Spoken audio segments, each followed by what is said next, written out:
आ गए बालको।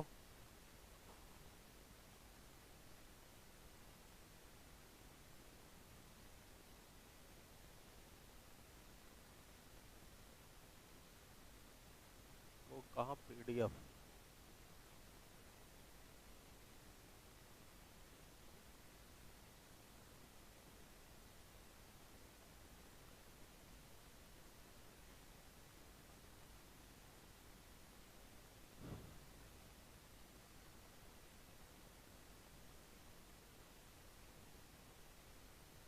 एक बार बच्चों बता दीजिए सारी चीजें सही हैं आप लोगों को?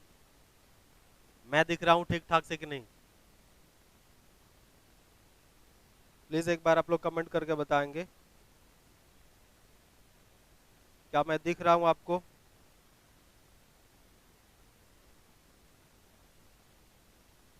क्या मैं दिख रहा हूँ आपको? वॉइस क्लियरिटी है? जी sir, good evening. Sunil Patel ji का कमेंट्स है, सोनी कौशल। और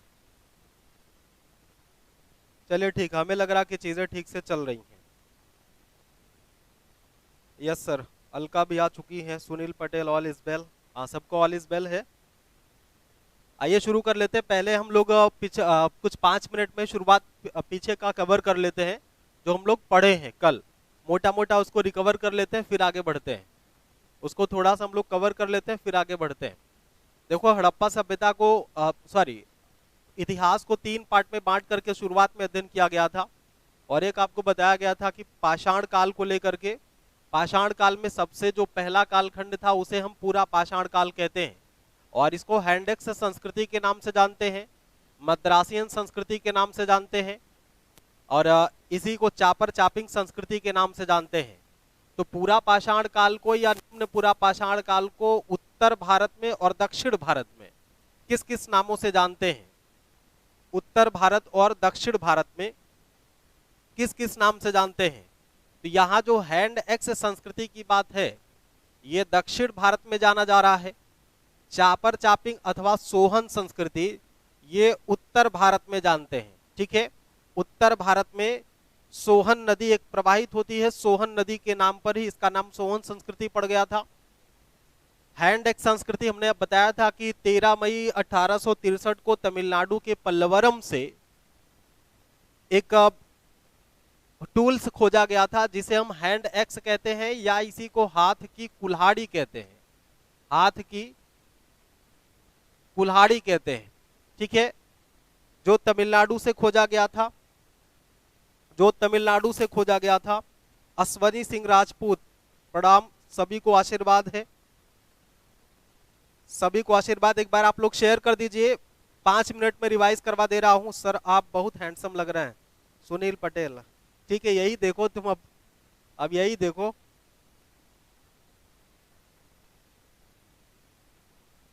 चलिए, सुशील सर कह रहे हैं कि 50+ होना चाहिए, और वास्तव में होना चाहिए 50+। आइए शुरुआत कर लेते हैं। दक्षिण भारत में हैंडेक्स संस्कृति के नाम से, उत्तर भारत में चापर चापिंग या सोहन संस्कृति के नाम से जानते हैं। और चापर चापिंग सोहन संस्कृति के बारे में क्या मतलब? उत्तर भारत में इसको, जैसे जो चापर और चापिंग था, इसके बाद हमने बताया था कि चापर का मतलब एक धार वाला हथियार, चापिंग का मतलब जिसमें दोनों धार हो, दोनों तरफ से धार हो, और पेबुल का मतलब बटिकाश्म, गोल पत्थर जो पानी में बहाव के कारण रगड़ खा करके वो गोल मटोल हो चुके हैं, उसे हम लोग क्या बोल रहे थे? पेबुल बोल रहे थे। ठीक है, चापर का मतलब एक धार, चापिंग का मतलब 2 धार वाला औजार। और उसके बाद अगला है, यहाँ पे बताया गया कि क्वार्टजाइट के रूप में किसका इस्तेमाल किया जा रहा है, माने पत्थरों के औजार के रूप में किस पत्थर का? तो क्वार्टजाइट का इस्तेमाल किया जा रहा है। ठीक है, क्वार्टजाइट नाम के पत्थर का इस्तेमाल किया जा रहा है। आगे बढ़े। मध्यपुरा पाषाण काल में हमने देखा था कि इसे फलक संस्कृति के नाम से जानते हैं। मध्यपुरा पाषाण काल को फलक संस्कृति के नाम से जानते हैं। यहाँ के जो हथियार हैं वो फलक है, बेदनी, छदनी, खुरचनी है। क्वार्टजाई पत्थर के स्थान पर यहाँ पर जैस्पर, चर्ट और फ्लिंट जैसे औजारों का प्रयोग किया जा रहा है। इसमें नेवासा और चिरकी से इसके प्रमाण हमको मिले, जो महाराष्ट्र का एरिया है। उच्च पुरा पाषाण काल में हमने बताया था कि ये ब्लेड आधारित संस्कृति है। अब यहाँ पर हथियार पतले, स्मार्ट बनने, स्मूथ बनने शुरू हो गए थे। हड्डी के औजार भी मिलना शुरू हो गया था। क्षेत्र के रूप में सोरा बीजापुर आंध्र प्रदेश से, विशाड़ी गुजरात से, और रेणु गुंटूर आंध्र प्रदेश से स्थल के रूप में यहाँ से पाया गया है। मध्य पाषाणिक स्थल, इसे माइक्रोलिथिक के नाम से जानते हैं, इसे माइक्रोलिथिक के नाम से जानते हैं। यहाँ पर अब तमाम ज्यामितीय आकार में, गणितीय आकार के, जैसे त्रिभुजाकार, चंद्राकार, नौ चंद्राकार जैसे धारदार औजारों का प्रयोग किया जाने लगा, जिससे कि शिकार करने में आसानी हो जाए। शिकार कैसे? जैसे कल हमने एक फिगर समझाया था आपको कि एक इस तरह का औजार बन रहा है, एक औजार इस तरह का बन रहा है। अब इसमें इतने सारे कोने निकले हुए हैं, इतने सारे कोने निकले हुए हैं, इनमें से कोई एक कोना जब ऐसे घुमा करके फेंका जाएगा तो वो कोई ना कोई ये कोना जा करके किसी ना किसी पशु पक्षी को तो लग ही जाएगा, किसी ना किसी पशु को जा करके लग जाएगा और ये घायल हो जाएगा, तो इनका शिकार क्या हो जाएगा? शिकार मुबारक हो जाएगा। ठीक है, क्या हो जाएगा? शिकार मुबारक हो जाएगा। तो इसलिए इस तरह के बेहतर औजारों का प्रयोग यहाँ पे किया जा रहा है। अस्थि पंजर, ये पेजर लिखा लेकिन ये अस्थि पंजर है। अस्थि पंजर का प्रमाण, पशुपालन का प्रमाण हमको मध्य पाषाण काल से मिलने लगता है।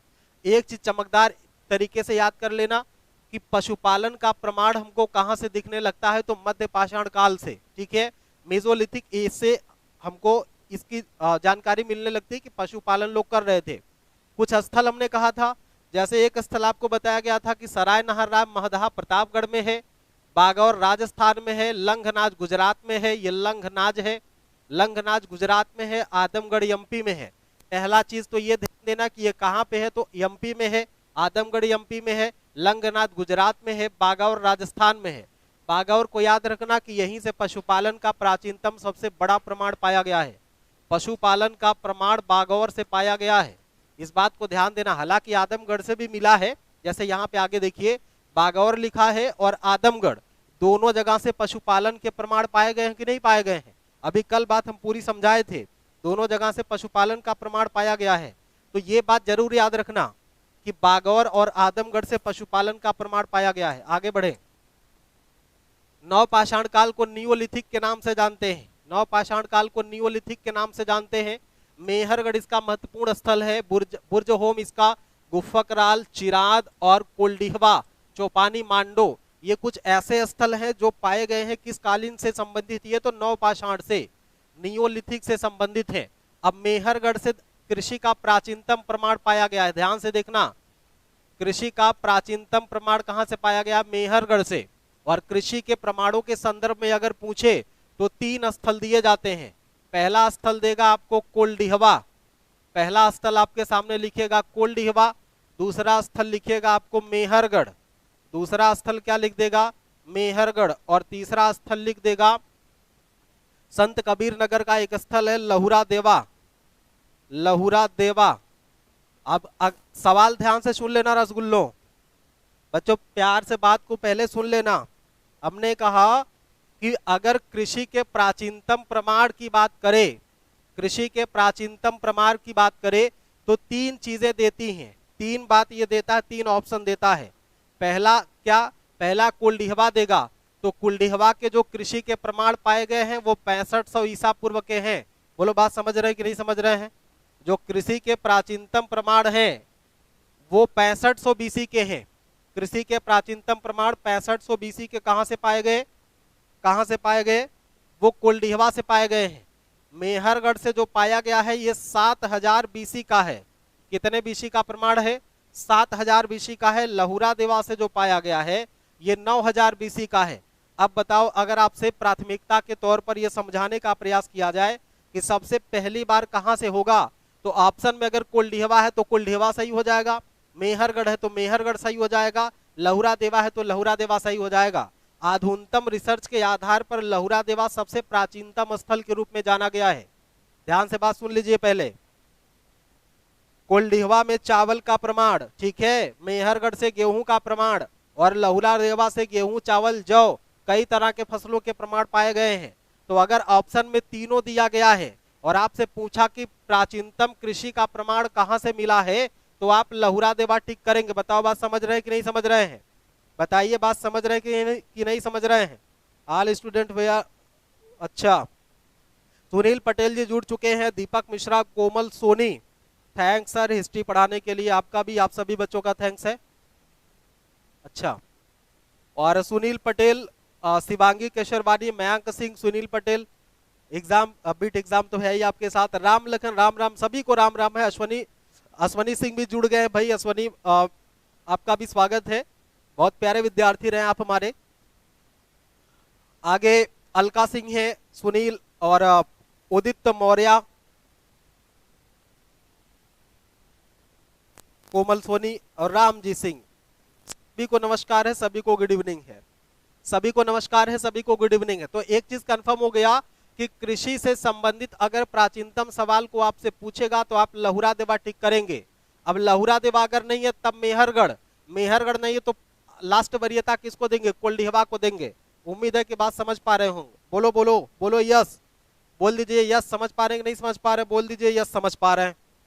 आगे देखो, नवपाषाण काल की विशेषता क्या रही। कृषि का कार्य प्रारंभ हुआ, पशुपालन बड़े पैमाने पर होने लगा। अर्थात हम कहेंगे कि नवपाषाण काल में मिश्रित कृषि की शुरुआत हुई। किसकी शुरुआत हुई बालको, मिश्रित कृषि की। अब मिश्रित कृषि का मतलब जहां गेहूं चावल सरसों एक साथ उगाया जाए उसे नहीं कहते हैं, उसे बहुफसली कृषि कहते हैं। ऑफलाइन क्लास में तो बच्चे यही बता रहे थे हमको कि जहां पर दाल चावल गेहूं सब्जी सब एक साथ उगा लें उसे क्या बोलते हैं, मिश्रित कृषि। उसे खिचड़ी बोलते हैं भाई। बहुफसली कृषि होती है, बहुफसली कृषि, बहुत से फसल को एक बार बो देना, एक फसली कृषि और द्विफसली कृषि, और एक होता है मिश्रित कृषि। मिश्रित कृषि का मतलब होता है जहां पर खेती करने के साथ साथ अनिवार्य रूप से पशुपालन किया जाए। बताओ समझ आई कि नहीं बात, अनिवार्य रूप से पशुपालन किया जाए उसे मिश्रित कृषि का एग्जाम्पल कहेंगे। उसे मिश्रित कृषि का एग्जाम्पल कहेंगे। देखिए कैसे, आगे बढ़िए, रिवाइज केवल करिए। नवपाषाण काल में क्या बोला गया था आपको कि नवपाषाण का, हाँ एक चीज देखना कि बुर्ज होम और गुफक राल से, बुर्ज होम और गुफक राल से खड्डों में घर पाए गए हैं, गड्ढे।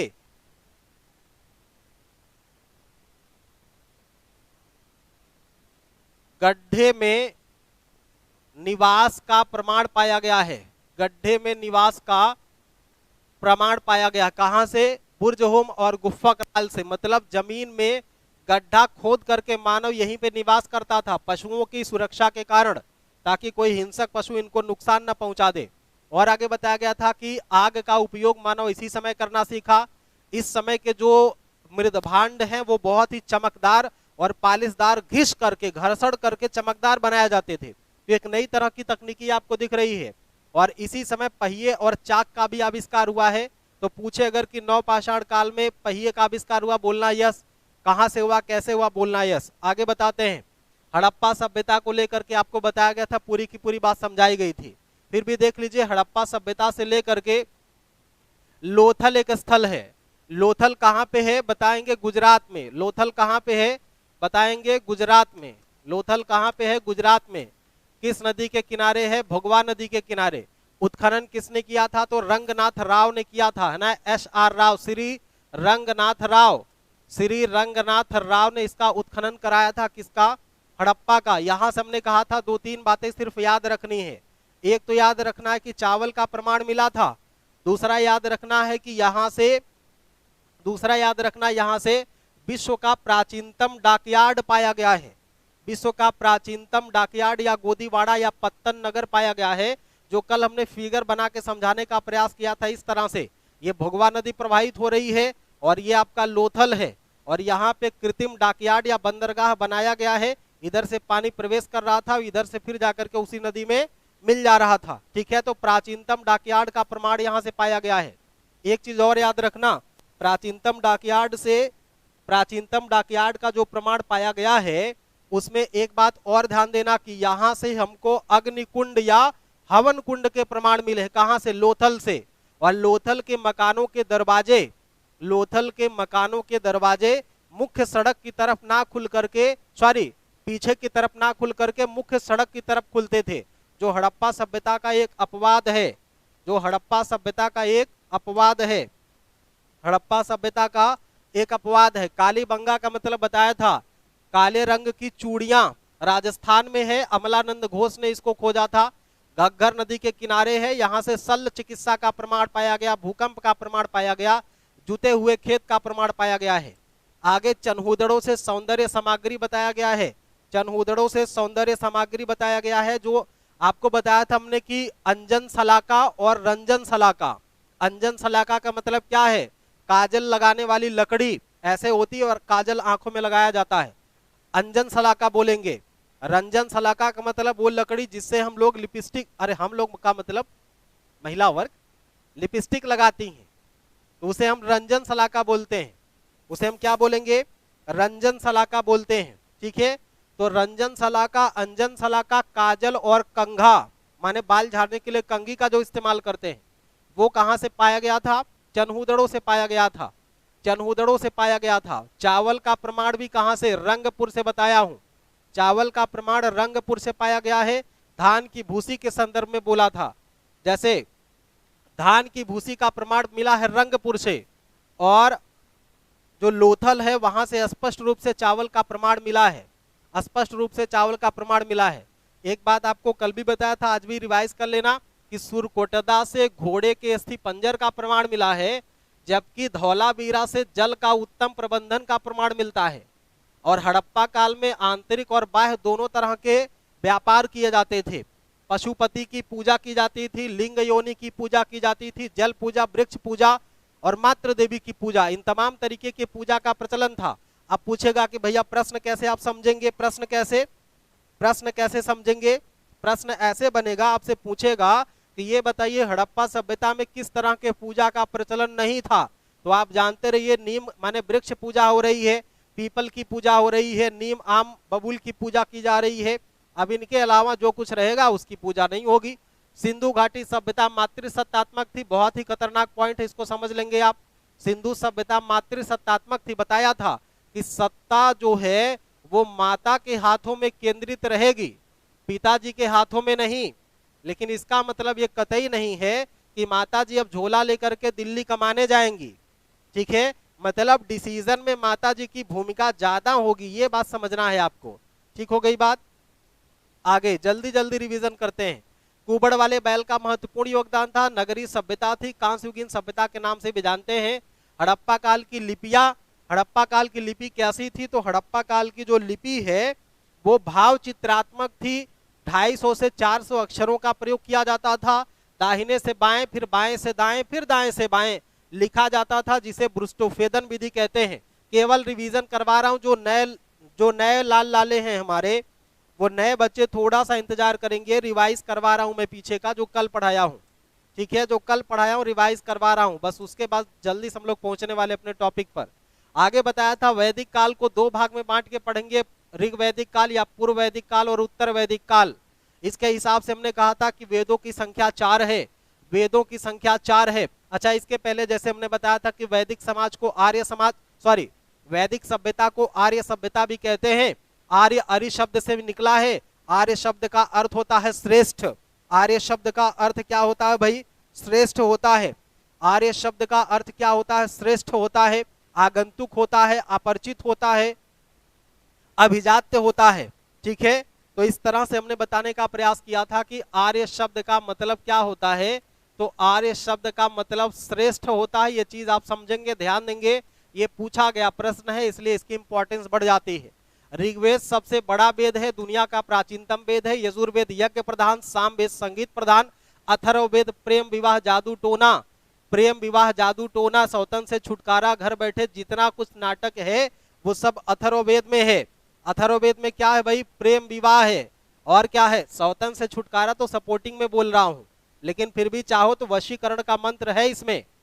किसी को वशीकरण के मंत्र की आवश्यकता है, मुझसे मिल लेगा, अथर्ववेद ठीक ठाक पढ़ लिया हूं। ठीक है, तो प्रेम विवाह हो, वशीकरण हो, औषधि की बात हो, इस तरह का रोग चिकित्सा की बात हो, ये सब के सब अथर्ववेद से जुड़ा हुआ मामला है। अथर्ववेद से जुड़ा हुआ मामला है जिसमें प्रेम विवाह, रोग चिकित्सा इत्यादि की बात की गई है। ऋग्वेद में बताया गया 10 मंडल में बटा हुआ है, 1028 सूक्त हैं, 10,580 मंत्र है। यजुर्वेद अथर्ववेद जो है ये 20 मंडल में या अध्याय इसको कहेंगे, 20 मंडल या 20 अध्याय कहेंगे। ठीक है, 20 मंडल या 20 अध्याय में बटा पड़ा है, इस बात को भी ध्यान देंगे। 20 मंडल या 20 अध्याय में बटा पड़ा है, 20 मंडल या 20 अध्याय में बटा पड़ा है, 20 मंडल या 20 अध्याय में बटा पड़ा है। देखेंगे बात, 20 मंडल या 20 अध्याय में बटा पड़ा है। और इसमें अथर्वा वेद में 731 ऋचाएं हैं और 5839 या लगभग 6000 मंत्र हैं। किसमें? लगभग 6000 मंत्र हैं अथर्वा वेद में। तो वेदों में दूसरा सबसे बड़ा वेद है। पहला सबसे बड़ा वेद तो ऋग्वेद है और दूसरा सबसे बड़ा वेद कौन सा है भाई? अथर्वा वेद है। दूसरा सबसे बड़ा वेद कौन सा? अथर्वा वेद। और यजुर्वेद यज्ञ प्रधान वेद है, लगभग 1900 मंत्रों का संकलन है इसमें। आयुर्वेद ऋग्वेद का उपवेद है, यजुर्वेद का धनुर्वेद उपवेद है, सामवेद का उपवेद गंधर्व वेद, अथर्ववेद का उपवेद शिल्पवेद। एक बार सभी बच्चे फिर से बोल दीजिए, एक बार सभी बालकों फिर से बोल दीजिए, क्या बोलना है बताइए। ऋग्वेद का क्या होगा? ऋग्वेद का उपवेद। हम बात कर रहे हैं किसकी? उपवेद की। तो ऋग्वेद का उपवेद क्या होगा? आयुर्वेद। यजुर्वेद का उपवेद क्या होगा? धनुर्वेद। सामवेद का उपवेद क्या होगा? गंधर्वा वेद। अथर्ववेद का उपवेद क्या होगा? शिल्पवेद। उम्मीद है कितनी बात आप समझ गए होंगे। आइए आगे बढ़ते हैं, आगे बढ़ें। अथर्ववेद में जादू टोना कितनी बार बताया? उपनिषदों की संख्या 108 बताया हूं। उपनिषदों को वेदांत भी कहते हैं क्योंकि वेदों का अंतिम भाग होने के कारण, वेदों का अंतिम भाग होने के कारण उपनिषदों को वेदांत भी कहते हैं। उपनिषदों को क्या बोलते हैं? यहां पर लिख लेना, उपनिषदों को वेदांत कहा जाता है। क्यों? क्योंकि ये वेदों के अंतिम भाग हैं। वेदों के अंतिम भाग होने के कारण, वेदों के अंतिम भाग होने के कारण उपनिषदों को वेदांत भी कहते हैं। और हमने कहा था कि 10 या 12 ही प्रमाणित माने जाते हैं, जिसमें से 10 पर शंकराचार्य ने भाष्य लिखा है। आदि शंकराचार्य ने भाष्य लिखा है या टीका लिखा है, जिस कारण 10 उपनिषदों की ही महत्ता बताई जाती है। 10 उपनिषदों का ही महत्व है, ठीक है, जिस पर शंकराचार्य ने भाष्य लिखा है। आगे बढ़े, आगे बढ़े, आगे बढ़ लेते हैं। एक चीज ध्यान से देख लेना कि सत्यमेव जयते मुंडकोपनिषद से लिया गया है, असदो मा सदगमय ऋग्वेद से लिया गया है। यजुर्वेद गद्य और पद्य दोनों में लिखा गया है, जिसे हम चंपू शैली कहते हैं। जिसे हम क्या बोल देंगे बालकों? चंपू शैली बोलेंगे। चंपू शैली का मतलब है कि जैसे ऊपर लिख दिया कि तुमको देखा तो ये ख्याल आया, क्या लिख दिया? 2 लाइन का शायरी लिख दिया, तुमको देखा तो ये ख्याल आया, और नीचे लिख दिया कि कवि के अनुसार तुमको देखने से ही वो ख्याल आता है। ठीक है, उस तरह से क्या हो जाएगा? ये गद्य में लिखा और फिर पद्य में उसकी व्याख्या कर दी, यही हो गया चंपू शैली का एग्जाम्पल। बोलो समझ आई बात? यही हो गया चंपू शैली का एग्जाम्पल। बोलो समझ आई बात? आगे बढ़ो। ऋग्वेद के 3 मंडल में गायत्री मंत्र का उल्लेख है, जिसको विश्वामित्र ने लिखा है। गायत्री मंत्र का उल्लेख है जिसको विश्वामित्र ने लिखा है। ध्यान से देखो, विश्वामित्र पूछा जाता है कि गायत्री मंत्र किसने लिखा, तो विश्वामित्र ने। अब पूछेगा कि विश्वामित्र किसे समर्पित है, तो सूर्य देवता को, सूर्य देव को समर्पित है गायत्री मंत्र। या एक नाम देता है सविता को, ठीक है, एक नाम क्या देता है? सविता देवता को समर्पित है। सविता का मतलब सूर्य होता है। पुनर्जन्म का उल्लेख पहली बार बृहदारण्यक में आया। अथर्ववेद में सभा समिति को प्रजापति की पुत्रियां बताया गया। राजा परीक्षित को अथर्ववेद में मृत्यु लोक का देवता बताया गया। जीवन भर कुंवारी रहने वाली स्त्रियों को अमाजू कहते हैं। जीवन भर कुंवारी रहने वाली स्त्रियों को अमाजू कहते हैं। ऋग्वेद में एक ही प्रकार के अनाज का उल्लेख है जो जौ था, जिसे यव बोला गया है। यहाँ पे देखिए जिसे यव बोला गया है। ठीक हो गई बात? आगे बढ़ते। आश्रम के बारे में बताया था छांदोग्य उपनिषद और जबालो उपनिषद में। पहली बार 3 आश्रम का उल्लेख किया गया था। 3 आश्रम का उल्लेख पहली बार किस ग्रंथ में भाई? छांदोग्य उपनिषद में। कौन कौन से थे? ब्रह्मचर्य था, गृहस्थ था, वानप्रस्थ था। बोलो एक बार, बोलिए सारे बच्चे, जहां जहां बैठे वहीं पर बोलना शुरू करो। जहां जहां आप लोग बैठे हैं, अरे सुनो भाई, बच्चा फालतू कमेंट सुनो यार, क्या बोला? जहां पे बैठो वहीं पे बताओ जरा सा कि 3 आश्रमों का उल्लेख पहली बार किस उपनिषद में है? बोल दो छांदोग्य उपनिषद में, बोल दो छांदोग्य उपनिषद में। क्या बोलेंगे? बोल दो छांदोग्य उपनिषद में है। किस उपनिषद में है? छांदोग्य उपनिषद में। और चारों सन्यास सहित चारों आश्रमों का उल्लेख, सन्यास सहित 4 आश्रमों का उल्लेख कहां पे? पहली बार जबालोपनिषद में। और शुरुआत के 3 आश्रमों का उल्लेख कहां पे? तो छांदोग्य उपनिषद में। बोलो बालको, ठीक हो गई बात? समझ रहे हैं कि नहीं समझ रहे हैं? समझ रहे हैं कि नहीं समझ रहे हैं? आगे बढ़ो, आइडेक्स मलिए, काम पर चलिए, आगे बढ़िए, आगे बढ़िए। कुछ हमने नदियों का नाम बताया था, जैसे सतलज सतुद्री, रावी परुष्णी, चिनाव अश्किनी, झेलम वितस्ता, ब्यास विपासा, घग्गर दृष्टवती और गंडक सदानीरा। गंडक सदा, घग्गर को सदानीरा। ठीक है, इस तरह से कुछ प्राचीन जो वैदिक काल की नदियां हैं उनको आधुनिक काल में किस नाम से जानते हैं, ये बात आप समझे थे। अब हम लोग आ गए अपने टॉपिक पे। अब हम लोग आ गए अपने टॉपिक के, जिसकी शुरुआत हम लोग किए थे, जिसकी शुरुआत हम लोग किए थे। अलका सिंह छांदोग्य उपनिषद, बहुत सही। जबालोपनिषद, वेरी गुड, बहुत सही आंसर है आपका, बहुत सही आंसर है, गुड आंसर है। संगीता यादव, गुड इवनिंग सभी को। अभी तिवारी, कोमल सोनी, संगीता यादव, अभी तिवारी, अलका सिंह, सभी बच्चे जुड़ चुके हैं मुझे लग रहा है। एक बार आप शेयर कर दें, लाइक ठोक दें। ठीक है, आगे बढ़ते हैं, शुरुआत कर लेते हैं बौद्धिज्म की। बुद्धिज्म देखो एक बहुत ही जबरदस्त टॉपिक है, बड़ी ही गर्म टॉपिक है। इसको समझने के लिए थोड़ा सा धैर्य रखना। इसमें देखिए बौद्ध धर्म में इनके पिता का नाम सुद्धोधन, हालांकि कल इस पे चर्चा हुई थी, बस एक रफली करवा रहा हूं इसको। पिता का नाम सुद्धोधन, माता का नाम महामाया और पत्नी का नाम यशोधरा, पुत्र का नाम राहुल। क्या बोला? इनके माता या विमाता या सौतेली माता का नाम था प्रजापति गौतमी। क्या नाम था? प्रजापति गौतमी। माता या विमाता का क्या नाम था? प्रजापति गौतमी। बुद्ध के जीवन की 2 बड़ी घटनाएं हैं जिनको एक नाम दिया गया है। जैसे जब 29 साल की उम्र में ये अपना गृह त्यागते हैं, कितने वर्ष की उम्र में? तो 29 वर्ष की उम्र में ये अपना घर त्यागते हैं। और जिस घटना को बौद्ध धर्म में महाविनिष्क्रमण बोला गया, बुद्ध के गृह त्याग की घटना को किस नाम से जाना गया? किस नाम से जाना गया? बोलिए। महाविनिष्क्रमण के नाम से जाना गया है। और गौतम बुद्ध की मृत्यु लगभग 80 वर्ष की अवस्था में हुई थी, लगभग 80 वर्ष की अवस्था में हुई थी। और 80 वर्ष की अवस्था में मरने के बाद इनके मृत्यु की घटना को महापरिनिर्वाण बोला गया। देखो 2 शब्द होता है, ध्यान से समझ लो एक बार।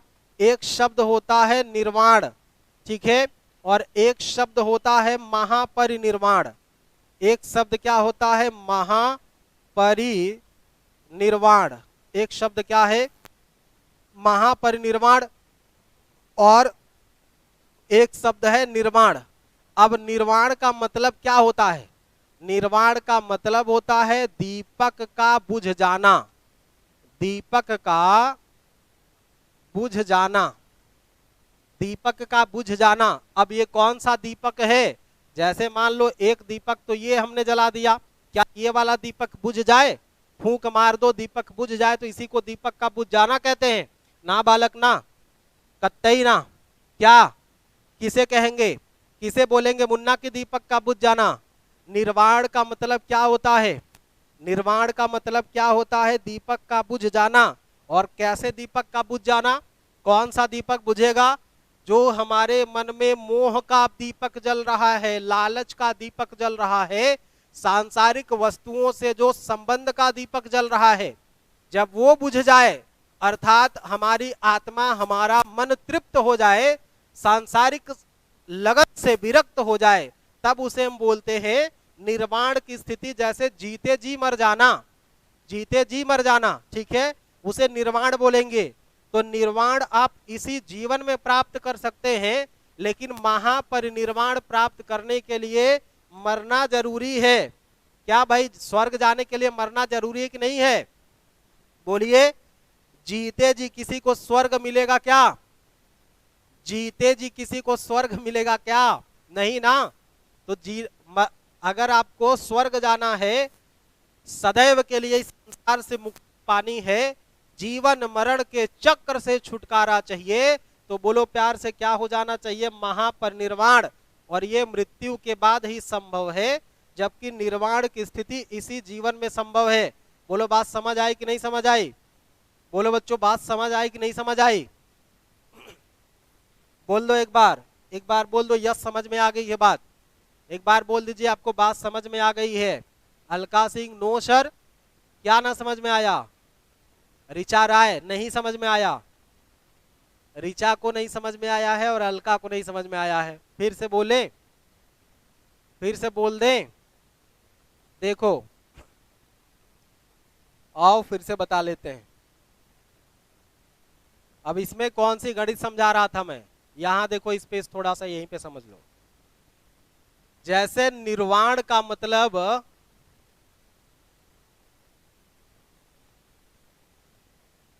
निर्वाण का मतलब होता है जब आप इसी संसार में जीवन बिता रहे हैं, जब आप इसी संसार में जी रहे हैं और आपके मन में तमाम तरीके की लालसा है, इच्छा है कि जैसे आपने जो लाल पीला नीला देखा वो आपका है, ठीक है? जैसे जो भी चीजें हैं, अब गोरकी भी हमारी, समरकी भी हमारी, मोटकी भी हमारी, पतलकी भी हमारी, ये वाली फीलिंग जब तक आपके मन में रहेगी तब तक आप निर्वाण नहीं पा सकते हैं। जब तक आप सोचेंगे कि ये वाली बिल्डिंग हमारी है, ये वाली भी हमारी हो जाए, वो वाली बाइक हमारी है, वो कार हमारी हमारी हो जाए, इतना पैसा हम ले ले, यहाँ से कमा ले, वहां से लूट ले, जब तक ये विचार आपके मन में जिंदा है तब तक आपका जो आत्मा है वो अतृप्त है, असंतुष्ट है। और जब आप अध्यात्म के रास्ते पर चलते हैं तो ये इच्छाएं आपकी मर जाती हैं, इच्छाएं आपकी मर जाती हैं। तो हम कह सकते हैं कि इच्छाओं का दमन, हम क्या कहेंगे? इच्छाओं का दमन हो जाना। जब आपकी इच्छाएं दमित हो जाएं, इच्छाएं तृप्त हो जाएं, चीजों को प्राप्त करने की लालसा खत्म हो जाए, तब उसे हम क्या बोलते हैं? निर्वाण कहते हैं। तब उसे हम क्या बोलते हैं? निर्वाण कहते हैं। सुचित पाल फतेहपुर, बहुत सही, फतेहपुर से भी बच्चे जुड़े हुए हमारे पास है। मनीष यादव यस सर, अभी तिवारी नो। क्या ना समझ में आ रहा है यार? फिर से सुन लो बात को, फिर से बात को सुन लो। सर बड़ा कर लीजिए, हाँ ठीक है बड़ा तो कर लिया हूं। देखो क्या हो जाएगा, एक बात हमने ये कहा, एक बात तो हमने ये कह दिया, एक बात तो ये कह दिया कि निर्वाण का मतलब क्या हो गया? निर्वाण का मतलब होता है कि ऐसी अतृप्त भावना जिससे हम आज भी जुड़े हुए हैं और ये हमें इसी जीवन में प्राप्त हो सकता है। जैसे हम किसी को भूल जाएं, हम किसी को भूल जाएं, हम किसी से बहुत घनिष्ठ प्रेम करते हैं, अथाह प्रेम करते हैं, और हम क्या करें? उनको भूल जाएं और ऐसा भूलें कि जैसे कुछ था ही नहीं, ऐसा भूलें कि जैसे कुछ था ही नहीं। जैसे कि एग्जाम्पल मैं देता हूं, यहाँ पे देख लो, हालांकि मैराथन क्लास थी इसलिए मैं एग्जाम्पल देने से बच रहा था। मैं ये बार बार कहता हूं कि कोई एक बालक है, किसी एक बालिका से उसका प्रेम संबंध है, कोई एक बालक है और उस बालिका से उसका एक प्रेम संबंध है। अब मान लो कि ये लोग दर्जा 12 में थे, तभी से गलत रास्ते पर निकल गए थे, माने प्रेम संबंध हो चुका था।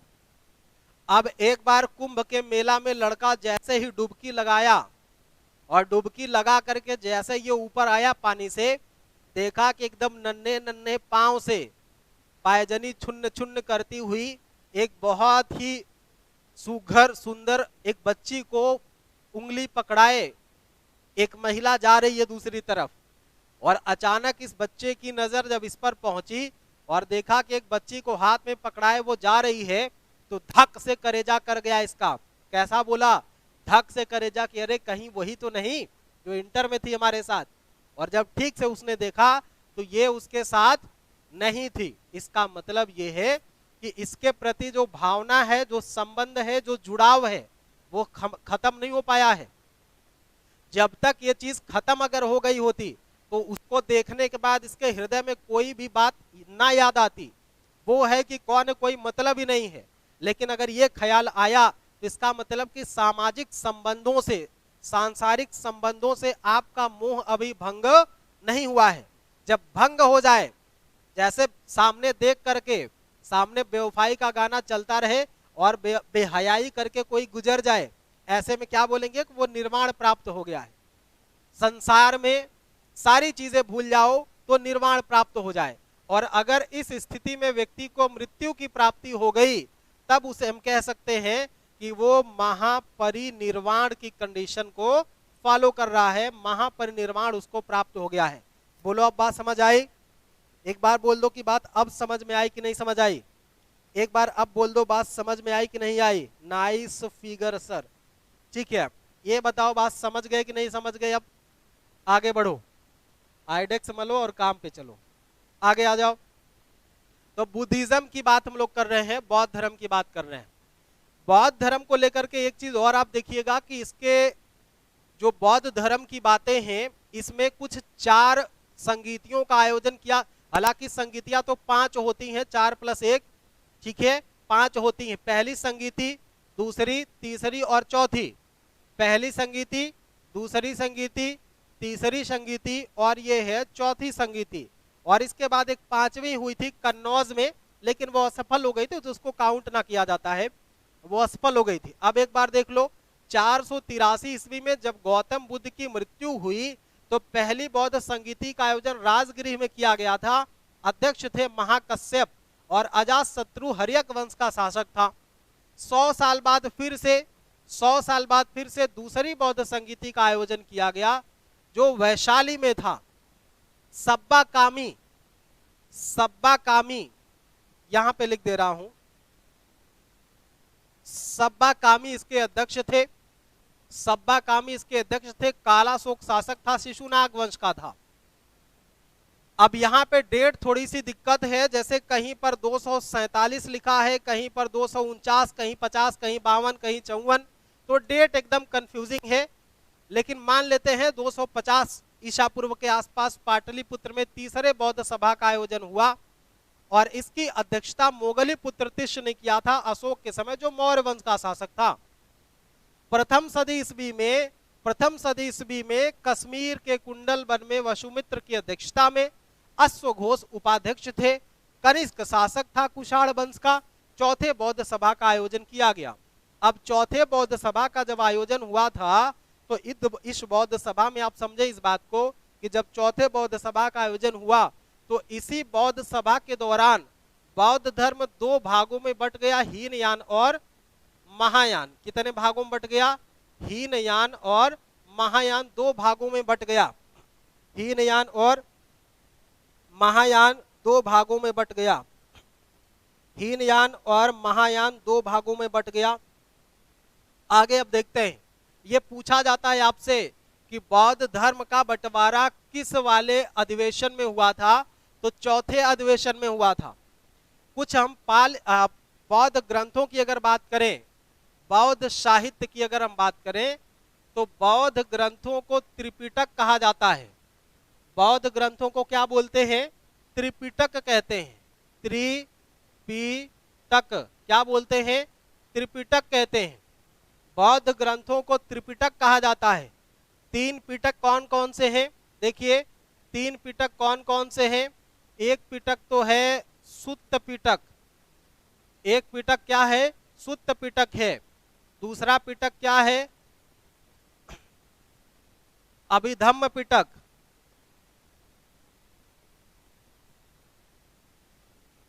अभिधम्म पिटक, सुत्त पिटक, अभिधम्म पिटक। 3 पिटकों की अगर हम चर्चा करें, अगर हम 3 पिटकों की बात करें, एक बात तो ये देख लेना, यस सर समझ आ रहा, संगीता, मनीष यादव को भी समझ आ रहा, सभी को समझ आ रहा है, सभी को समझ आ रहा है। बहुत अच्छी बात है कि हम समझा पा रहे हैं आप सभी को।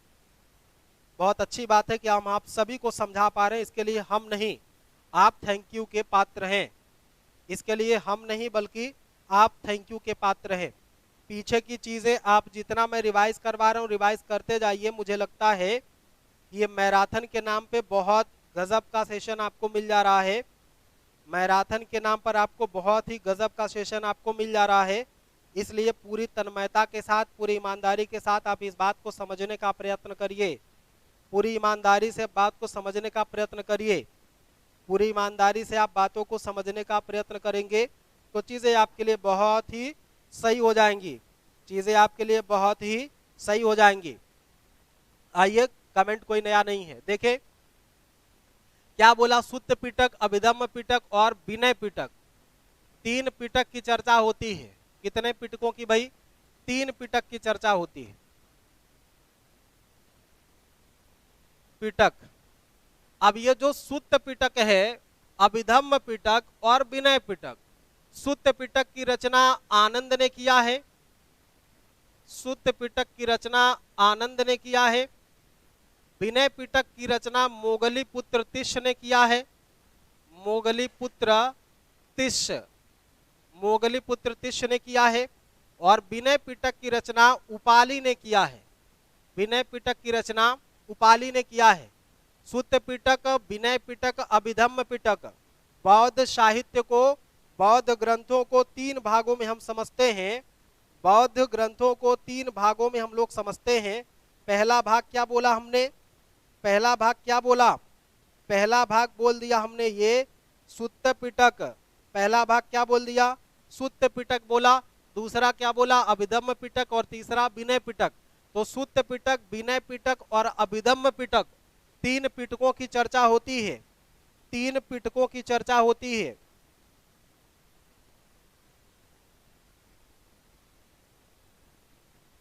देखो, अब सुत्त पिटक को किसने लिखा? आनंद ने। विनय पिटक को किसने लिखा? उपाली ने। विनय पिटक को किसने लिखा? उपाली ने। उपाली नाम है इनका, उपाली। उपाली जो एक नाई का पुत्र था, मोगली पुत्रस्य, ये अभिधम्म पिटक को लिखते हैं। एक बात नोट कर लेना कि विनय पिटक को बौद्ध धर्म का संविधान कहते हैं, क्योंकि इसी विनय पिटक में बौद्ध धर्म के संबंधी जितने भी नियम कानून हैं उन सबको इसी में लिखा गया है। बौद्ध धर्म के जितने भी नियम कानून हैं उसको इसी में लिखा गया है। एक बौद्ध ग्रंथ का नाम और आप सुन लीजिए, जिसको हम जातक कथाएं कहते हैं, जिसको क्या बोलते हैं? जातक कथाएं। और जातक कथाओं की संख्या लगभग 550 या 547 कभी कभी मिलता है। जातक कथाओं की संख्या लगभग 550 या 547 है। इसमें बुद्ध के पुनर्जन्म की कहानी मिलती है। भगवान बुद्ध के पुनर्जन्म की कहानी कहाँ मिलती है? भगवान बुद्ध के पुनर्जन्म की कहानी कहाँ मिलती है? जातक कथाओं में। जातक कथाओं की संख्या कितनी है? लगभग 550 या 547।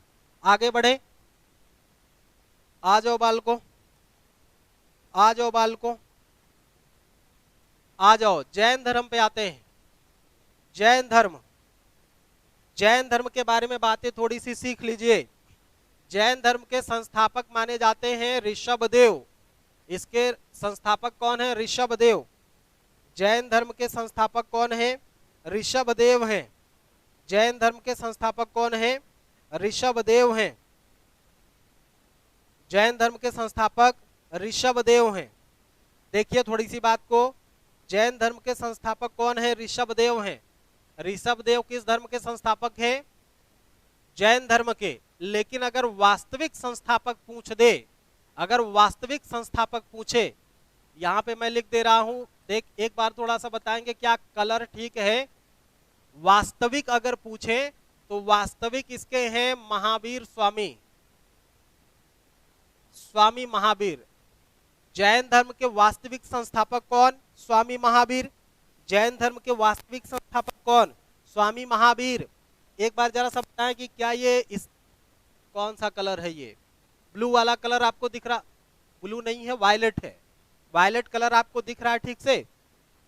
वायलेट कलर आपको दिख रहा है? यस आर नो कर ले।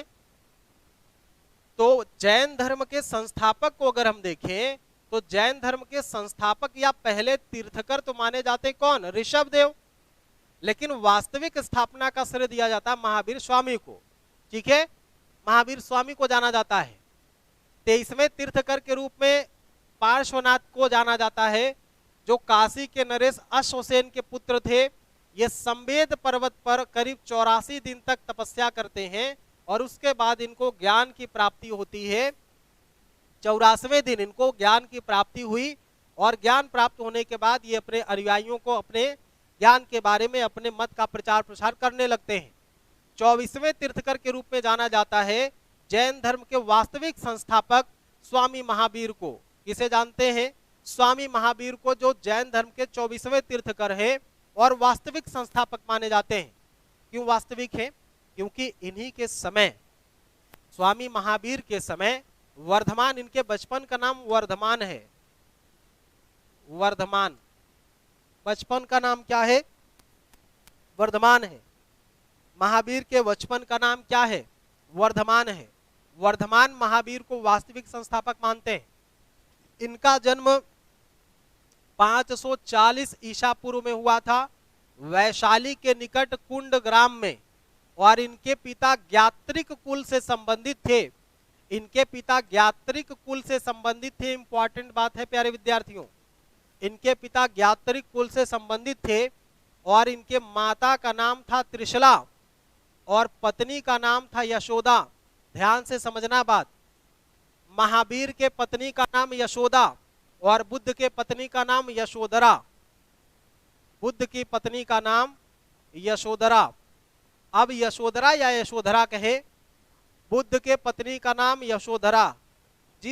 जिसके पति का नाम छोटा है अर्थात बुद्ध, जिसके पति का नाम छोटा है अर्थात बुद्ध, उसकी पत्नी का नाम क्या होगा? बड़ा होगा।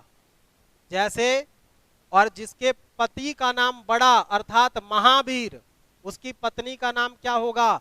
छोटा होगा। जैसे मोदी का नाम बड़ा है, मोदी महावीर है, तो उनकी पत्नी क्या है? छोटा है उनका नाम कोई जानता नहीं। ठीक है, तो ये जो है यशोदा, ये किसकी पत्नी? महावीर। चूंकि महावीर का नाम बड़ा, महावीर 4 अक्षर, और जिनकी पत्नी का नाम बड़ा यशोधरा, उनके पति का नाम छोटा है। इस तरह से आप इसको याद रखने का प्रयास करेंगे। 12 साल तपस्या करके 42वें वर्ष, उम्र के 42वें वर्ष में ये जा करके ज्ञान की प्राप्ति करते हैं। कौन? महावीर स्वामी। और जृंभिक ग्राम के समीप ऋजुपालिका नदी के तट पर साल वृक्ष, बरगद वृक्ष के नीचे, साल वृक्ष के नीचे इनको ज्ञान की प्राप्ति हुई। किसे? महावीर को। महावीर को ज्ञान की प्राप्ति हुई 42वें वर्ष में। 12 साल की उम्र में 12 वर्ष लगातार तपस्या करने के बाद 42 साल की उम्र में इनको ज्ञान की प्राप्ति होती है। कहाँ पे? तो जृंभिक ग्राम के समीप ऋजुपालिका नदी के तट पर साल वृक्ष के नीचे, बरगद के पेड़ के नीचे कह सकते हैं। आगे बढ़िए, आगे बढ़िए। महावीर की मृत्यु 72 वर्ष की उम्र में हुई थी, पावापुरी में। ध्यान से देखना बात को, पावापुरी। मृत्यु इनकी 468 ईसा पूर्व में, 468 ईसा पूर्व में पावा में हुई थी। कभी कभी पावापुरी देता है, कभी कभी पावा देता है, तो इनकी मृत्यु पावा में या पावापुरी में हुई थी। इनके शिष्यों को, या ये कह सकते हैं, जैसे देखिए भगवान बुद्ध के मृत्यु के बाद उन्होंने किसी को भी अपना उत्तराधिकारी नियुक्त नहीं किया था। उन्होंने किसी को भी अपना उत्तराधिकारी नियुक्त नहीं किया था, लेकिन महावीर के मरने के बाद, महावीर के मरने के बाद, एक बार बच्चों कमेंट कर लो कि बात समझ आ रही ना। ऐसा तो नहीं कि मैं अकेले बोला जा रहा हूं और आपको कुछ पल्ले ना पड़ रहा हो। ऐसा तो नहीं है कि मैं अकेले बोल रहा हूं और आपको कुछ समझ में ना आ रही हो बात। एक बार जरा सा कमेंट करके बताओ सारे बच्चे, यस लिखो। सभी लोग एक बार यस लिख के दिखाओ जरा, तो ये करके दिखाओ जरा, ये करके दिखाओ, यस लिख के दिखाओ। कमान कमान, हरी अप, जल्दी से आप लोग यस करके बताएंगे कि बात समझ पा रहे हैं कि नहीं समझ पा रहे हैं। शीघ्रता से आप लोग बताएं कि क्या समझ पा रहे हैं कि नहीं समझ पा रहे हैं। 7, 7:30 हो सकता है 8 भी बच जाए। मेडुअल पूरा आज ले जाएंगे, प्रयास तो यही करेंगे। देखें, महावीर के जो शिष्य रहे 11 शिष्य थे, इसी को गणधर कहा गया था। इसी को क्या बोला गया था? गणधर बोला गया था। 11 शिष्यों को गणधर, मतलब जो इनके मत का बाद में प्रचार प्रसार किए। सारे बच्चे सो गए हैं क्या? सभी बच्चे सो रहे हैं क्या? फिर से एक बार कमेंट करो आप लोग, यस यस कमेंट करो। सुचित पाल फतेहपुर, यस सर आ गया। और ये क्या है? Deadly gaming, yes. अच्छा, यशपाल शर्मा यस सर समझ आ रहा है। बजरंग पटेल यस। अलका समझ आ रहा, ठीक है। आगे बढ़े क्या? संगीता भी बोल दी यस। चलो एक बार संगीता, अलका आप लोग अपने बैचमेट्स के साथ शेयर कर लीजिए। जो बच्चे ऑफलाइन क्लास ले रहे हैं वो बच्चे एक बार अपने फ्रेंड सर्कल में चीजों को शेयर कर लें। जैसे संगीता और ये जो बजरंग पटेल है, जिनका नाम मैं जान रहा हूं, जिनका नहीं भी जान रहा हूं, जिनका मैं नहीं भी जान रहा, वो बच्चे भी, मनीष है, जो भी बच्चे ऑफलाइन मुझसे क्लास ले रहे हैं वो अपने कम से कम विद्यार्थियों के साथ जो उनके फ्रेंड सर्कल में है उनको एक बार शेयर कर दीजिए। संख्या बहुत कम है, एनर्जी कम हो रही, पेट्रोल डालिए थोड़ा सा, शेयर का पेट्रोलिंग करिए, तब मामला आगे बढ़ेगा। सुनो, मरने के बाद जैनियों के प्रधान सुधर्मन हुए थे। अब जैसे देखो कि जब मृत्यु हो गई थी किसकी, महावीर स्वामी की, महावीर स्वामी की मृत्यु हुई तो उसके बाद गद्दी पर, या ये कह सकते हैं कि बौद्ध धर्म का नेतृत्व करता है सुधर्मा। सुधर्मा को कभी कभी सुधर्मन कहते हैं, सुधर्मा को कभी कभी सुधर्मन कहते हैं। इसके बाद जम्बू होता है, जम्बू नाम का एक व्यक्ति। इसके बाद संभूति विजय, इसके बाद संभूति विजय नाम का व्यक्ति होता है। फिर स्थूलभद्र और भद्रबाहु। इस तरह से महावीर के मरने के बाद जैन धर्म के प्रमुखों का क्रम आगे बढ़ता है। आगे आ जाओ, आगे आ जाओ प्यारे विद्यार्थियों।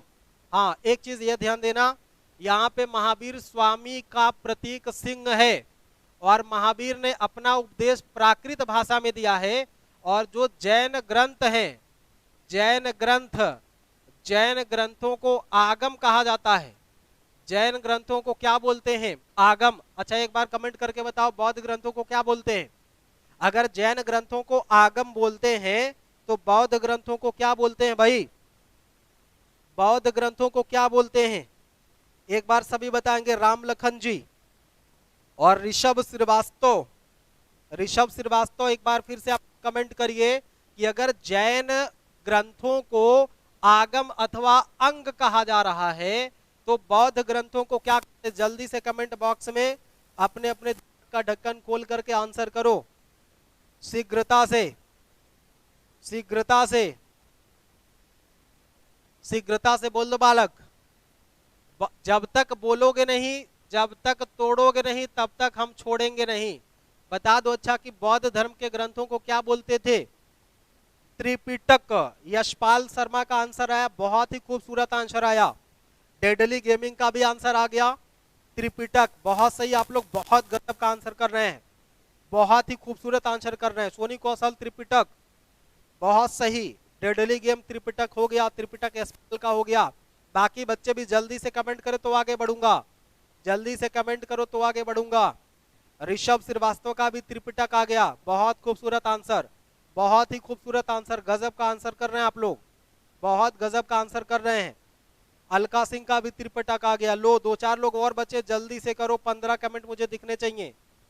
15 लोग लाइक हैं, कम से कम 15 लोग बोल दो त्रिपिटक त्रिपिटक त्रिपिटक। क्या बोलोगे? त्रिपिटक त्रिपिटक त्रिपिटक। जबकि जैन ग्रंथों को क्या बोलेंगे? आगम अथवा अंग बोलेंगे।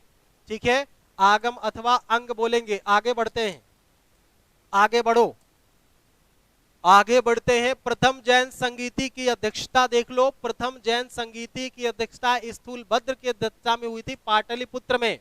और इसी में श्वेतांबर और दिगंबर दो भागों में जैन संप्रदाय बट गया था। दूसरी जैन सभा का आयोजन गुजरात के वल्लभी में किया गया था, गुजरात के वल्लभी में किया गया था, जिसकी अध्यक्षता देवर्दिगढ़ अथवा क्षमा श्रमण, देवर्दिगढ़ अथवा क्षमा श्रमण, ठीक है, देवर्दिगढ़, ये एक ही व्यक्ति का नाम है, देवर्दिगढ़ अथवा क्षमा श्रमण के द्वारा इसका वो किया गया था, अध्यक्षता की गई थी। अच्छा देखो, दो ही की बात मिलती है, दो, जैसे बौद्ध धर्म में 4 संगीति की बात होती है ना, वैसे यहाँ पे सिर्फ 2 बौद्ध संगीतियों का उल्लेख मिलता है। बोलो बात क्लियर हुई? बोलो बात क्लियर हो गई? बोल दो एक बार सभी बच्चों को, बात क्लियर हो गई कि नहीं? आगे बढ़ते हैं, आगे आ जाते हैं। 6ठी सदी ईसा पूर्व में महाजनपदों का उदय। अब एक बार समझ लेना, एक बात समझ लेना कि अब हम लोग नेक्स्ट चैप्टर पे चल रहे हैं, महाजनपदों का उदय, महाजनपदों का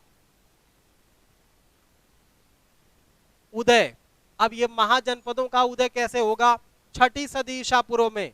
कौन सी सदी ईसा पूर्व में भाई? छठी सदी ईसा पूर्व में महाजनपदों का उदय होगा। यहाँ पर एक बात ध्यान देना, यहाँ पर एक बात ध्यान देना, बजरंग पटेल का भी आंसर आया, राम लखन का भी आंसर आ गया, आकांक्ष यस सर क्लियर है, ठीक है, यशपाल जी का भी आ गया आंसर। देखो 16 महाजनपदों की अगर हम बात करें तो छठी सदी ईसा पूर्व में 2 तरह के कांड होंगे। मगध को सेंटर मान करके, सेंटर क्या होगा बच्चों? मगध होगा। एक तरफ धार्मिक आंदोलन चल रहे थे, कल हमने बताया था, एक तरफ धार्मिक आंदोलन चल रहे थे जिसमें आपने जैन धर्म को देखा, जिसमें आपने बौद्ध धर्म को देखा, ठीक है, इसको हम देख चुके हैं। और दूसरी तरफ यही मगध को केंद्र मान करके राजवंशों का उदय हो रहा था, दूसरी तरफ राजवंशों का उदय हो रहा था। और इसके पहले हम देखेंगे 16 महाजनपदों का उदय या 16 महाजनपदों का उदय हो रहा था। आओ कुछ प्रमुख पॉइंटों पर चर्चा कर लेते हैं। नीरज कुमार पटेल भी जुड़ चुके हैं, नीरज कुमार पटेल भी जुड़ चुके हैं। एक बार देखना फिर से जरा तो, छठी सदी ईसा पूर्व में मगध को केंद्र मान करके 2 काम हो रहे हैं, मगध को केंद्र मान करके 2 काम हो रहे हैं। एक तरफ क्या हो रहा है कि धार्मिक आंदोलनों का उदय हुआ जिसमें बौद्ध और जैन को हमने पढ़ा, और दूसरी तरफ क्या होगा भाई? दूसरी तरफ क्या होगा? राजवंशों का उदय हो रहा है, दूसरी तरफ राजवंशों का उदय हो रहा है और एक तरफ धार्मिक आंदोलन।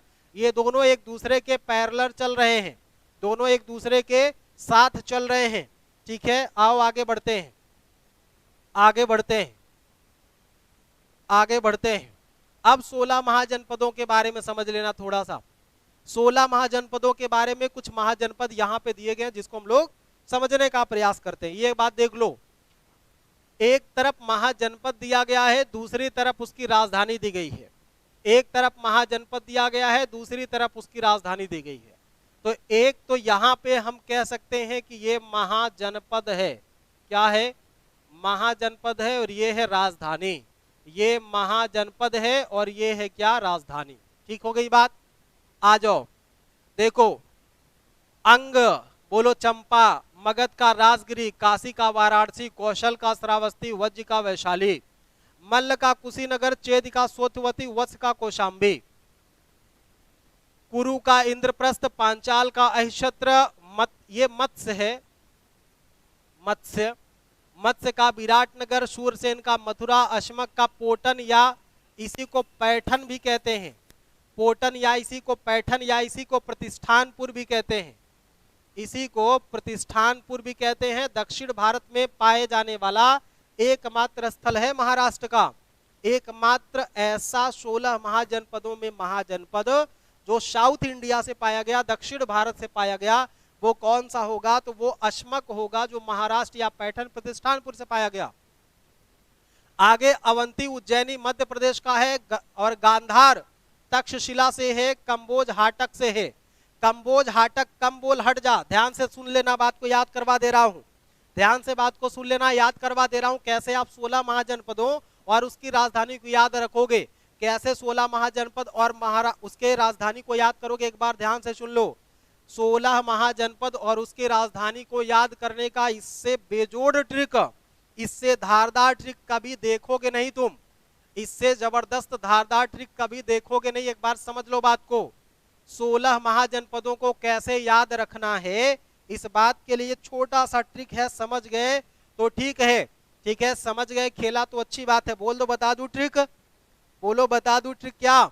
यहाँ पे नीचे देखो क्या बोला है? कंबोज, बोला कि कम बोल, और क्या कहा? हट जा, कम बोल हट जा, क्या बोला? कंबोज हट जा, कम बोल हट जा। गंधार का मतलब गंध, गंध दे रही है क्या? तक्षशिला, गंध दे रही है क्या? तक्षशिला। और अवंती का उज्जैन या उज्जैनी आप बार बार पढ़ते हैं। आगे अश्मक, अश्मक को आप अश्व समझ रहे हैं क्या? अगर अश्मक को अश्व समझ रहे हैं तो इसका मतलब पोटली या पैठन, पोटली हम लोग किस पर लादते हैं? घोड़े पर कि नहीं? तो अश्मक को, अब ये बड़ा वाला अश्मक होता है, ऐसे अश्मक होता है, अश्मक शुद्ध होता है, तो अश्व का मतलब घोड़ा, और घोड़े पर हम लोग पोटली लादने का काम करते हैं। सूरसेन मथुरा का प्राचीन नाम है, सूरसेन मथुरा का प्राचीन नाम है। मछली खाओ विराट बनो। मछली खाओ क्या बनो भाई, मछली खाओ विराट बनो। जो लोग नहीं खाते वो भी दूध पी के विराट बन जाएंगे। जो मछली नहीं खाते हैं वो दूध पी के विराट बन जाएंगे। जो मछली खाते मछली खाओ विराट बनो। पांचाल अहिछत्र, 5 लोग चलते हैं, कौन, अहिर, कौन, अहिर। 5 लोग कौन चलते हैं, जब अहिर चलते हैं तो कामपिल्य लोग कांपते हैं। कामपिल्य दूसरी राजधानी थी, उत्तरी और दक्षिणी 2 राजधानियां थी पांचाल की। एक राजधानी थी अहिछत्र, दूसरी राजधानी कामपिल्य थी। तो 5 लोग चलते हैं। कुरु इंद्रप्रस्थ पुराना नाम है, इंद्रप्रस्थ का पुराना, अच्छा ये बताओ समझ में आ रहा है क्या, समझ में आ रही बात ना। कुरु की राजधानी इंद्रप्रस्थ, कुरु की राजधानी क्या, इंद्रप्रस्थ। जो दिल्ली और मेरठ वाला एरिया है वहीं पे क्या है, पहले इंद्रप्रस्थ हुआ करता था। दिल्ली का पुराना नाम भी इंद्रप्रस्थ है। चंपा का अंग, चंपा का अंग क्या हो जाएगा, चंपा का अंग हो जाएगा। मगध, मग, मग गिरा राजा के घर में, राजगृह, और ये मग, और इसी का एक नाम है गिरिवज्र। इसी का एक नाम क्या है, गिरिवज्र। तो मग गिरा राजा के गृह में या राजा के घर में, मग गिरा राजा के घर में, ठीक हो गया, मग गिरा राजा के घर में। काशी का वाराणसी कहने की जरूरत ही कुछ ना है। कौशल का श्रावस्ती, प्रविश नगर की जय सब काजा, हृदय राखी कौशलपुर राजा। सुना कभी ना सुना, सुन लो फिर से। प्रविश नगर की जय सब काजा, हृदय राख कौशलपुर राजा।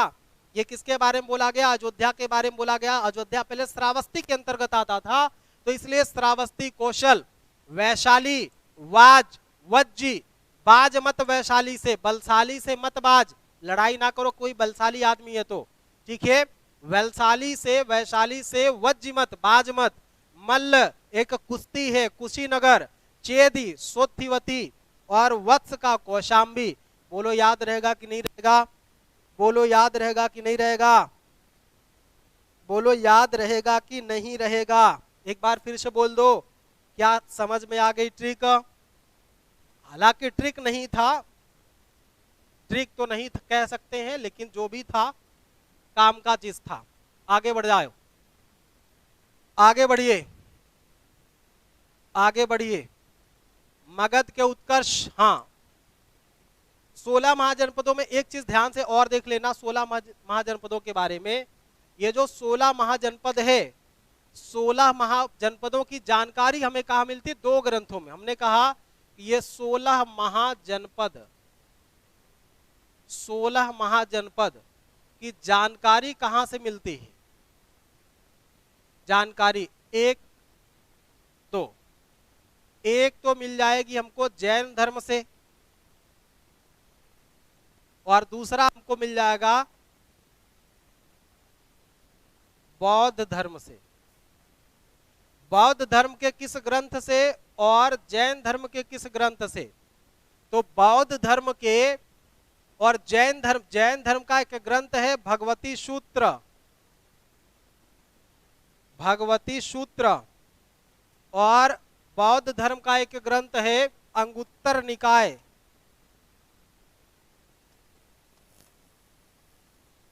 अंगुत्तर निकाय। जैन धर्म का ग्रंथ है भगवती सूत्र, और बौद्ध धर्म का एक ग्रंथ है अंगुत्तर निकाय, और जैन धर्म का ग्रंथ है भगवती सूत्र। इन दोनों में 16 महाजनपदों की जानकारी मिलती है, इन दोनों में 16 महाजनपदों की जानकारी मिलती है, इन दोनों में 16 महाजनपदों की जानकारी मिलती है। आइए आगे बढ़ते हैं, आगे बढ़े। मगध का उत्कर्ष, मगध का उत्कर्ष। अब मगध के उत्कर्ष को कैसे समझेंगे, मगध के उत्कर्ष को कैसे समझेंगे। ये जो मगध का उत्कर्ष है ना, 16 महाजनपदों के साथ साथ हम देखे हैं कि अब दूसरी बार नगरों का उद्भव होगा, दूसरी बार यहाँ पर नगरों का उद्भव होगा। इसीलिए इसको क्या बोलते हैं, द्वितीय नगरी क्रांति भी बोलते हैं। 16 महाजनपदों के उदय को, 16 महाजनपदों के उदय को अभी तिवारी को नहीं याद हुआ है, और सुचित पाल फतेहपुर को याद हो गया है। अब जिसको नहीं याद हुआ भाई वो सो रहा होगा। फिर जैसे जैसे बोला हूं 2-3 बार यही रिवीजन का डोज ले लेना और फिर हमसे मिलना। जैसे जैसे बोला हूं वैसे वैसे 2-3 बार फिर से याद कर लेना, जरूर याद हो जाएगा। अब कोई मंत्र तो मार ना रहा मैं यहां से। जब आप ध्यान से बैठ करके सुनेंगे तो जरूर याद रहेगा, ध्यान से बैठ करके सुनेंगे तो जरूर याद रहेगा। आओ आ जाओ प्यारे विद्यार्थियों, शुरुआत कर लेते हैं मगध के उत्कर्ष में। तो मगध के उत्कर्ष में कुल 7 राजवंश शासन करते हैं।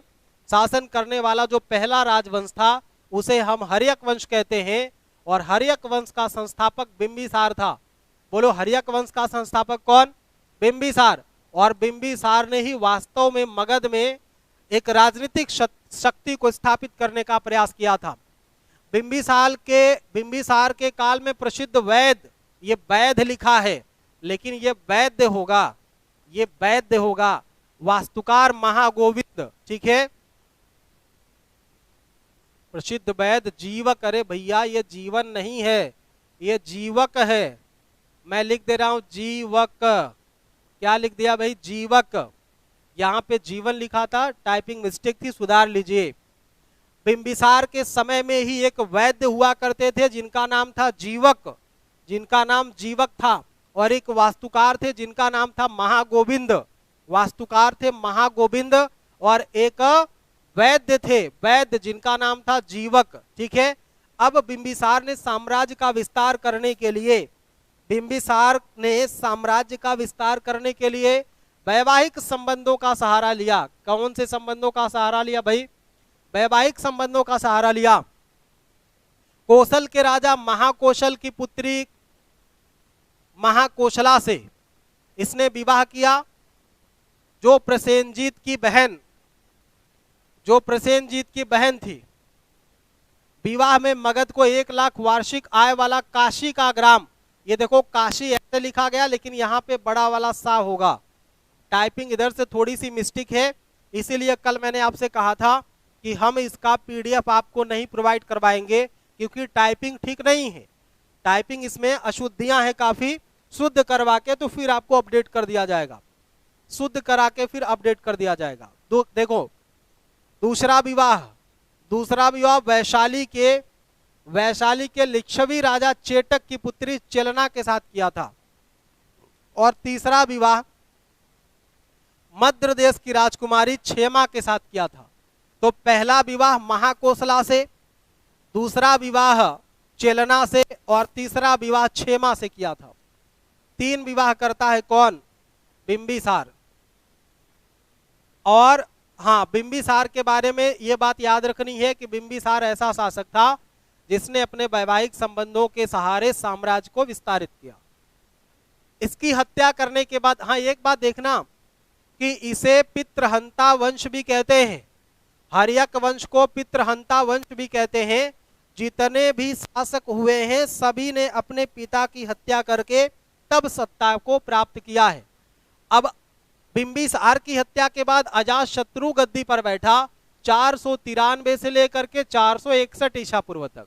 पिता की हत्या करने के बाद मगध का शासक बना, और ये शासक बनने के बाद काशी पर आक्रमण कर देता है और प्रसेनजीत की पुत्री वाजिरा से विवाह के साथ एक संबंध, एक संधि करके प्रसेनजीत की पुत्री के वाजिरा के साथ विवाह करता है और एक संधि के बाद चीजें नॉर्मल हो जाती हैं। अजातशत्रु ने भारतीय इतिहास में पहली बार रथमूसल और महाशिलाकंटक नाम के नए हथियारों का प्रयोग किया था। बुद्ध के अवशेषों पर उसने राजगिरी में स्तूप बनवाया था। बौद्ध साक्ष्यों के अनुसार अजातशत्रु ने 32 वर्षों तक शासन किया था। 32 वर्षों तक शासन करने वाला शासक अजातशत्रु था। अजातशत्रु के बाद उसका पुत्र उदयन गद्दी पर बैठा और उदयन भी अपने पिता की भांति अपने पुत्र को मौत के घाट उतार देता है।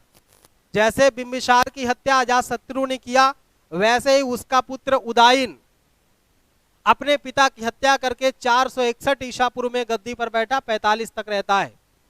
उदयन अपने पिता की हत्या करके गद्दी पर बैठा। ये इसके बारे में एक चीज ध्यान से देखना कि इसने पाटलिपुत्र नगर की स्थापना की थी। यही पाटलिपुत्र जिसे बाद में आप लोग पटना के नाम से जानते हैं, जिसे आप लोग पटना के नाम से जानेंगे, वही पाटलिपुत्र का संस्थापक उदयन था। उदयन जैन धर्म को मानता है और इस वंश का मतलब हर्यक वंश का अंतिम शासक नाग दशक था। ये भी इंपॉर्टेंट है। तीन चार बातें मैं आपको याद करवा दे रहा हूं। पहली बात तो ये है कि हर्यक वंश को पितृहंता वंश के नाम से जानते हैं। हर्यक वंश का संस्थापक कौन था? बिंबिसार था। बिंबिसार ने राजगिरी को अपनी राजधानी बनाई थी। राजगिरी को उसने स्थापित करके राजधानी बनाया। उसका पुत्र अजातशत्रु हुआ। अजातशत्रु ने अपने पिता की हत्या कर दी। अजातशत्रु की हत्या करने के बाद उदयन उसका पुत्र गद्दी पर बैठा और इस वंश का अंतिम शासक नाग दशक था।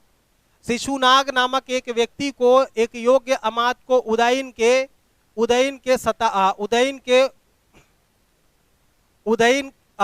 हत्या के बाद लोगों ने इसको गद्दी पर बैठा दिया और इसी शिशुनाग ने शिशुनाग वंश की स्थापना की थी। इसी शिशुनाग ने शिशुनाग वंश की स्थापना की थी। तो आगे हम लोग देखेंगे शिशुनाग वंश। शिशुनाग वंश कहां से कहां तक है? शिशुनाग वंश 412 से लेकर के 344 ईसा पूर्व तक, 412 से लेकर के 344 ईसा पूर्व तक है।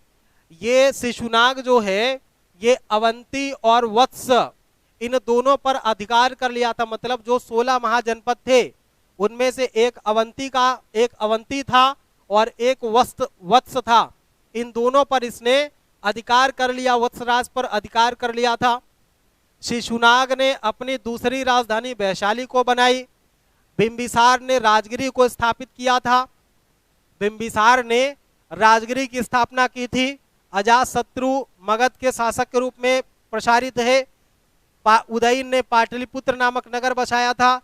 शिशुनाग ने वैशाली को राजधानी बनाई थी। इस तरह से राजधानियों के बारे में पूछा जाता है, किसने किसको राजधानी बनाया? तो बिंबिसार ने राजगिरी को राजधानी बनाया, अजातशत्रु कुछ समय तक राजगिरी को, फिर मगध को, उदयन ने पाटलिपुत्र को, शिशुनाग ने वैशाली को। और शिशुनाग का जो अगला शासक हुआ उसका नाम था कालाशोक। और इसी कालाशोक ने वैशाली से राजधानी हटा करके फिर से ये पाटलिपुत्र कर देता है।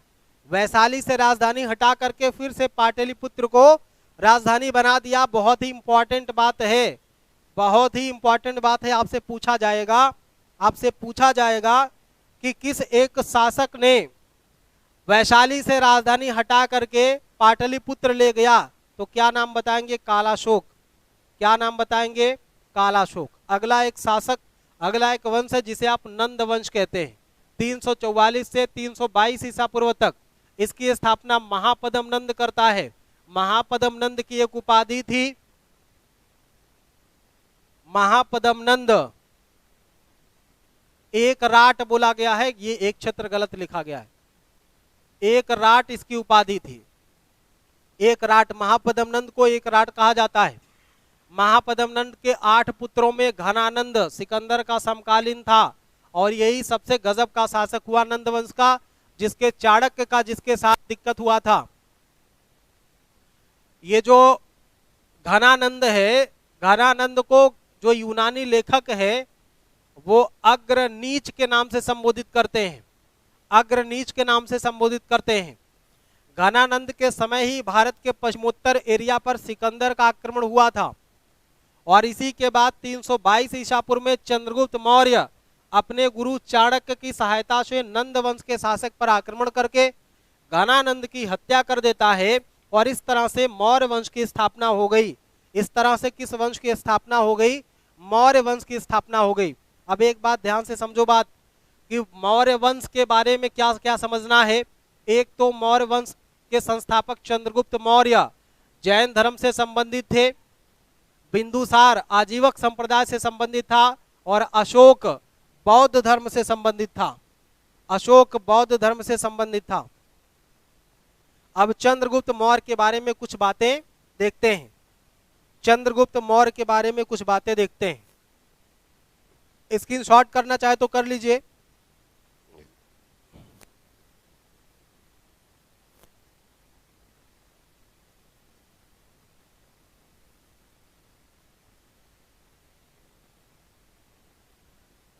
स्क्रीनशॉट करना चाहे तो कर लीजिए।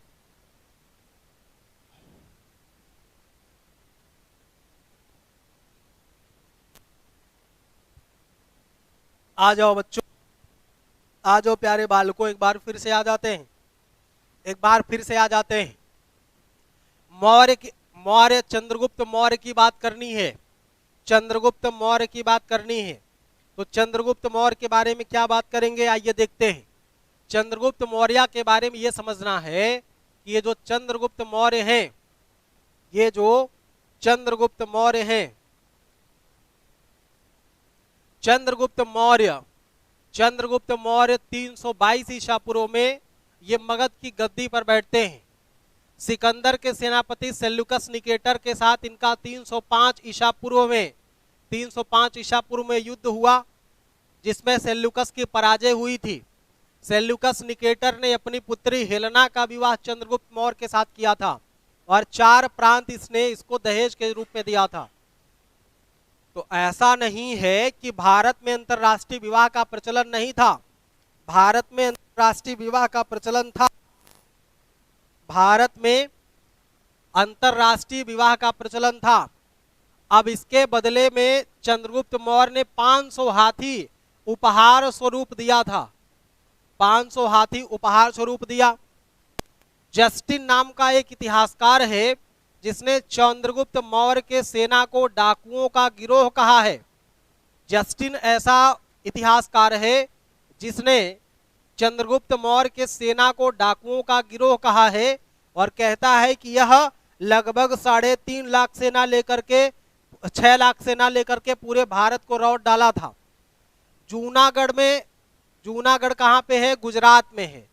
जूनागढ़ में दर्शन झील का निर्माण करवाया था किसने, चंद्रगुप्त मौर्य ने। और चंद्रगुप्त मौर्य के शासन के समय इसके अंत में 12 वर्षों का भीषण अकाल पड़ा। इस अकाल के कारण इसका दोषी यह स्वयं को मानता है और यह जैन संत भद्रबाहु के साथ, जैन संत भद्रबाहु के साथ अपने जीवन में अंतिम समय में जैन धर्म स्वीकार करके भद्रबाहु के साथ ये कर्नाटक के श्रवणबेलगोला में चंद्रगिरी नामक पहाड़ी पर जा करके और संलेखना पद्धति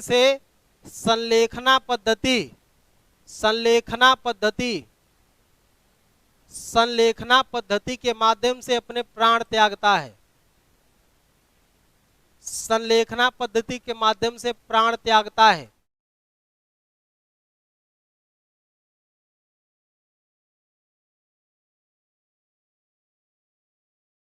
प्राण को त्याग देना ही क्या कहलाता है, संलेखना पद्धति कहलाता है, जो जैन धर्म का एक व्रत है, जो जैन धर्म का एक व्रत है। आगे देखें, जो जैन धर्म का एक व्रत है। आगे देखें बिंदुसार के बारे में। बिंदुसार, चंद्रगुप्त मौर्य के मृत्यु के बाद उसका उत्तराधिकारी बिंदुसार हुआ और बिंदुसार को यूनानी लेखक अमित्रघात के नाम से जानते हैं। और स्ट्रैबो के अनुसार सीरिया के राजा एंटियाकस का राजदूत डायमेकस भारत आया था, एंटियाकस का राजदूत डायमेकस भारत आया था, जिससे इसने 3 चीजों की मांग की थी, मीठी मदिरा, सूखी अंजीर और एक दार्शनिक। तो दार्शनिक को छोड़ करके दोनों चीजें भारत भिजवा दी गई थी। प्लिनी के अनुसार, प्लिनी एक इतिहासकार है, प्लिनी के अनुसार मिस्र के शासक टालमी ने डायोनेसियस को बिंदुसार के दरबार में भेजा था। बिंदुसार ने अपने बड़े पुत्र सुशील नहीं बल्कि सुसीम होगा, सुसीम, अपने बड़े पुत्र सुसीम को तक्षशिला के विद्रोह का दमन करने के लिए भेजा था, लेकिन वो विद्रोह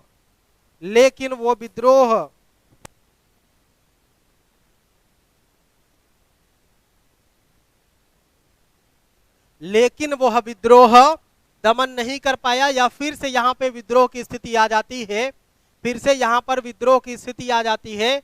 तब इसका दमन करने के लिए अशोक को भेजा गया था, तब इसका विद्रोह का दमन करने के लिए अशोक को भेजा गया था।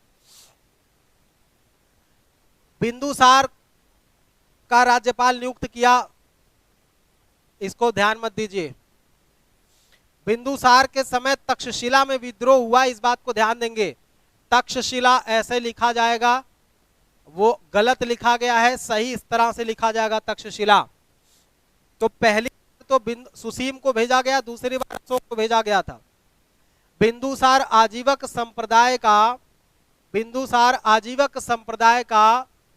पोषक था, ये आजीवक संप्रदाय का पोषक था, आजीवक संप्रदाय का अनुयायी था बिंदुसार।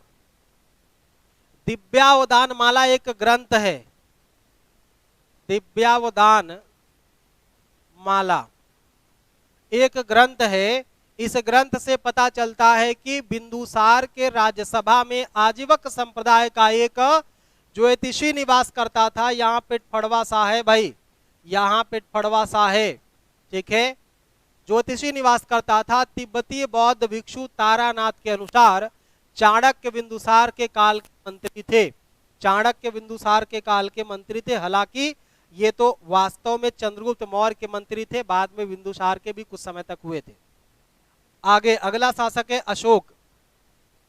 बिंदुसार के मरने के बाद 273 ईसापुर में गद्दी पर बैठा, 4 वर्ष बाद अपना राज्याभिषेक कराया। श्रीलंका के ग्रंथों के अनुसार अशोक अपने 99 भाइयों की हत्या करके सिंहासन प्राप्त करता है, अपने 99 भाइयों की हत्या करके सिंहासन प्राप्त करता है। और यह अपने राज्याभिषेक के 10वें वर्ष बोध गया और 20वें वर्ष लुम्बिनी की यात्रा करता है। अशोक के राज्याभिषेक के 8वें वर्ष इसने कलिंग पर आक्रमण किया था। अशोक के राज्याभिषेक के 8वें वर्ष, गद्दी पर बैठने के 8वें वर्ष इसने, गद्दी पर बैठने के अभिजीत 1919, हेलो सर, हाय, बहुत अच्छा लग रहा है सर जी। डेडली गेमिंग, आपका सभी का धन्यवाद। अभी तिवारी अभी उसी पर अटके हुए हैं, कायदे से समझ में आ रहा है, बता दीजिए, ठीक है। और कुछ आप लोग कमेंट, बातें समझ आ रही है ना? बहुत रोबोटिक तो क्लास नहीं हो जा रही है, थोड़ा सा मामला खिंच रहा था इसलिए मैं एक्टिव हो गया था। फिर से देख लो, अपने राज्याभिषेक के 8वें वर्ष, अर्थात अपने राज्याभिषेक के 8वें वर्ष ये गद्दी पर, मतलब ये कलिंग पर आक्रमण करता है। कलिंग का मतलब उड़ीसा, कलिंग का मतलब क्या है? उड़ीसा है, जहां लगभग 1.5 लाख लोग मारे गए थे, जहां लगभग 1 लाख लोग मारे गए थे, 1.5 लाख लोग बंदी बनाए गए थे। इसी के समय पाटलिपुत्र में तीसरी बौद्ध संगीति का आयोजन हुआ था। कल्हड़ के अनुसार अशोक ने श्रीनगर की स्थापना की थी। जो जम्मू कश्मीर में श्रीनगर है उसकी स्थापना किसने की थी? अशोक ने। 1750, ये क्या लिखा भाई? टिफैंथलर महोदय ने दिल्ली में अशोक स्तंभ का पता लगाया। इसको रहन दीजिए, अभी आगे हम अशोक के स्तंभों के समय इसकी चर्चा करेंगे। अशोक के स्तंभों के समय इसकी चर्चा करेंगे जब उसके अभिलेखों को देखेंगे। हाँ, अशोक, यहां पे देखो अशोक ये वाला शो रहेगा। अभिलेखों में सर्वप्रथम 1837 में जेम्स प्रिंसेप ने पढ़ा। अब अशोक के अभिलेख को किसने पढ़ा सबसे पहले? तो जेम्स प्रिंसेप ने पढ़ा। मौर्य साम्राज्य कुल 5 प्रांतों में बटा हुआ था। उत्तरापथ जिसकी राजधानी तक्षशिला थी, दक्षिणापथ राजधानी सुवर्णगिरी थी, और ये अवनी या अवनी कह सकते हैं, उज्जैनी था। अवंती, हालांकि ये तो अवंती था, अवंती था, ये अवनी लिखा गया है, अवंती था। अवंती की राजधानी उज्जैन थी, कलिंग की राजधानी तोशली थी, और प्राची की राजधानी पाटलिपुत्र थी। ठीक है, प्राची की राजधानी पाटलिपुत्र थी।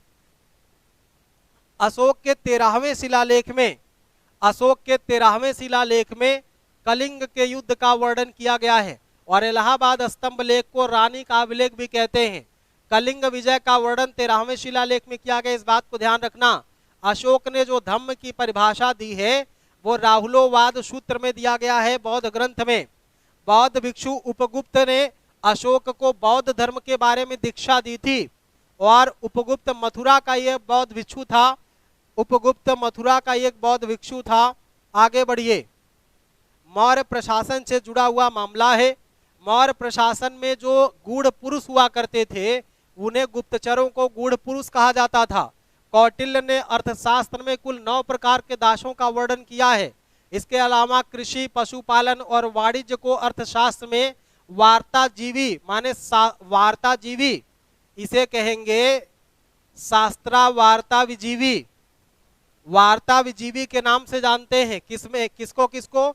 जो लोग कृषि का काम कर रहे हैं, पशुपालन का काम कर रहे हैं और वाणिज्य इत्यादि का काम कर रहे हैं, उसको वार्ताजीवी कहा गया है। कौटिल्य की संस्कृत भाषा में पुस्तक अर्थशास्त्र लिखी गई है। बिष्ठी या बेगार, ये बिष्ठी होता था, बिष्ठी या बेगार एक तरह का टैक्स था। हिरण्य नाम का एक टैक्स था जो नगद कर के रूप में लिया जाता था। स्वतंत्र रूप से वेश्यावृत्ति करने वाली स्त्रियों को कौटिल्य रूपा जीवा कहता है। कौटिल्य रूपा जीवा कहता है। कौटिल्य रूपा जीवा कहता है। और चंद्रगुप्त मौर्य के शासनकाल में वेश्याओं पर नजर रखने के लिए एक अधिकारी होता था जिसको गणिकाध्यक्ष कहते थे। और मेगस्थनीज ने पाटलिपुत्र को पालीगुरोथा नाम दिया है। चंद्रगुप्त मौर्य के शासनकाल में वैश्याओं पर नजर रखने वाले अधिकारी को गणिकाध्यक्ष कहा जाता है। ये बात आप याद रखेंगे और आगे बढ़ेंगे। अगली पॉइंट क्या है? मुद्राओं का परीक्षण करने वाला अधिकारी जो मुद्राओं का परीक्षण करता था उसे रूपदर्शक कहा जाता था। और अर्थशास्त्र में नवाध्यक्ष, ये नवाध्यक्ष है, का उल्लेख नौसेना के रूप में किया गया है। रुमिनदेही अभिलेख, लुम्बिनी की यात्रा पर जब अशोक जाता है तो इसी रुमिनदेही अभिलेख में वहां के टैक्स को कम करने की बात करता है। ठीक है, टैक्स को 1/4 से बढ़ा करके 1/8 कर दिया था। 1/8 कर दिया था तो टैक्स कम करने का एग्जाम्पल देता है। टैक्स कम करने का एग्जाम्पल देता है। मौर्यकालीन कुछ विभाग और उसके अध्यक्षों की चर्चा अगर देखें तो व्यवहारिक को मुख्य न्यायाधीश के तौर पर, प्रतिष्ठा फौजदारी न्यायालयों का अधिकारी था, समाहर्ता कर संग्रह करता था, सन्निधाता कोषाध्यक्ष था, दंडपाल पुलिस प्रमुख था, दुर्गपाल नगरों या महान राजमहलों का देख रेख करने वाला था, कामांतिक, ये कापांतिक है, वन विभाग का अध्यक्ष था। यहाँ लक्षणाध्यक्ष मुद्रा और टकसाल विभाग का अध्यक्ष, सीताध्यक्ष कृषि विभाग का अध्यक्ष, पोतवाध्यक्ष नापतौल का अध्यक्ष, नवाध्यक्ष नौसेना का अध्यक्ष, संस्था अध्यक्ष मार्गों और इत्यादि अधिकरणों का अध्यक्ष था।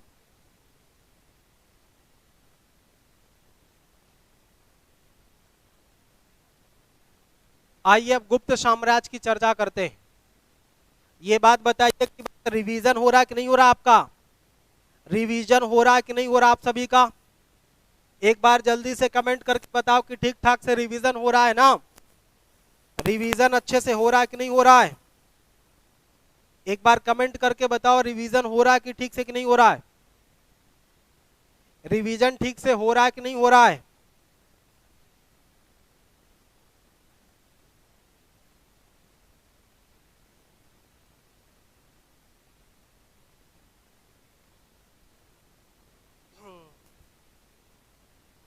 दीपक मौर्य। अब हम देखेंगे मौर्य साम्राज्य, गुप्ता साम्राज्य को। अब हम देखेंगे गुप्ताज को। गुप्ताज है, बस ये खत्म हो जाएगा 10 मिनट में, 10 से 12-15 मिनट में गुप्ताज खत्म हो जाएगा। फिर हर्षवर्धन का काल, फिर ये निपट गया। और कल हम लोग मेडुअल पूरा कवर करेंगे, परसों मॉडर्न पूरा कवर कर लेंगे। ठीक है, देखें, समझते हैं बात को, समझते हैं इस बात को। हाँ, देखेंगे अगर मामला बन जाएगा अभी तो मेडुअल की शुरुआत अभी से कर लेते हैं। मेडुअल की शुरुआत अभी से कर लेते हैं और बिल्कुल कर लेंगे। 8 बजे तक आपकी क्लास चलनी है, तो 7 बज रहे हैं अभी, 7 बजने में भी 5 मिनट बाकी है। तो मोबाइल फिर से चार्ज कर लो मेरे चिल्लरों, मोबाइल फिर से चार्ज लगा लो, ईयरफोन लगा लो, पानी का बोतल बगल में रख लो। ठीक है, नाश्ता अगर मम्मी बना रही है तो नाश्ता भी पास में रख लो और चम्मच से एक एक चम्मच उठाते रहो और इधर देखते रहो बात को, क्योंकि मैक्सिमम लाल लाली हमारे घर पे ही तो होंगे। ज्यादातर मुन्नी मुन्ना हमारे कहाँ पे हैं? घर पे गए हैं। होली वाले छुट्टी में तो होली तो बीती ना तुम्हारी अभी, तो सभी हमारे जितने मुन्ना जुड़े हुए हैं, जितने मुन्नियां जुड़ी हुई हैं, सभी बच्चे क्या करेंगे, नाश्ता करते जाएंगे। सभी मुन्ना मुन्नी नाश्ता करते जाएंगे। आ जाओ मुन्ना, फिर से एक चीज देखते हैं। गुप्त साम्राज्य को समझने के लिए समझे कि गुप्त साम्राज्य का संस्थापक श्रीगुप्त को माना जाता है। हालांकि नाम तो इसका श्री था, गुप्ता इसने उपाधि लगाई थी। नाम तो इसका श्री था, गुप्त इसने उपाधि लगाई थी। बोल दो बाल को, बात ठीक लग रही है ना? मजा आ रहा कि नहीं आ रहा? फिर से रिवीजन करवाएं। पाशा इसमें देख लो, श्रीगुप्त ने गुप्ता साम्राज्य का संस्थापक किसे मानते हैं? श्रीगुप्ता को मानते हैं। और इतसिंह एक चीनी यात्री है। इतसिंह एक चीनी यात्री है जिसके उल्लेखों से यह पता चलता है कि श्रीगुप्त जो है ये मिग्र शिखावन में एक मंदिर का निर्माण करवाया था और जिसके दान के लिए इसने धन दिया हुआ था, जिसके दान से ये धन दिया हुआ था। और श्रीगुप्त के मरने के बाद उसका उत्तराधिकारी होता है घटोत्कच। तो एक बात देखना, सबसे पहले श्रीगुप्त गद्दी पर बैठा, उसके बाद आता है घटोत्कच। कौन आता है? घटोत्कच। और फिर इसके बाद आता है अपना चंद्रगुप्त, अपना चंद्रगुप्त प्रथम। तो पहले गद्दी पर कौन बैठा? पहले गद्दी पर कौन बैठा? पहले गद्दी पर कौन बैठा? बोलो भाई, श्रीगुप्त। उसके बाद गद्दी पर कौन बैठा? घटोत्कच। और फिर चंद्रगुप्त प्रथम, चंद्रगुप्त प्रथम। अब ध्यान से बात को समझ लो, ध्यान से बात को एक बार फिर से समझ लो।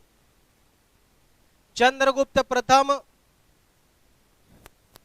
सांस ले ले थोड़ा सा, बोल मुन्ना, सांस ले ले।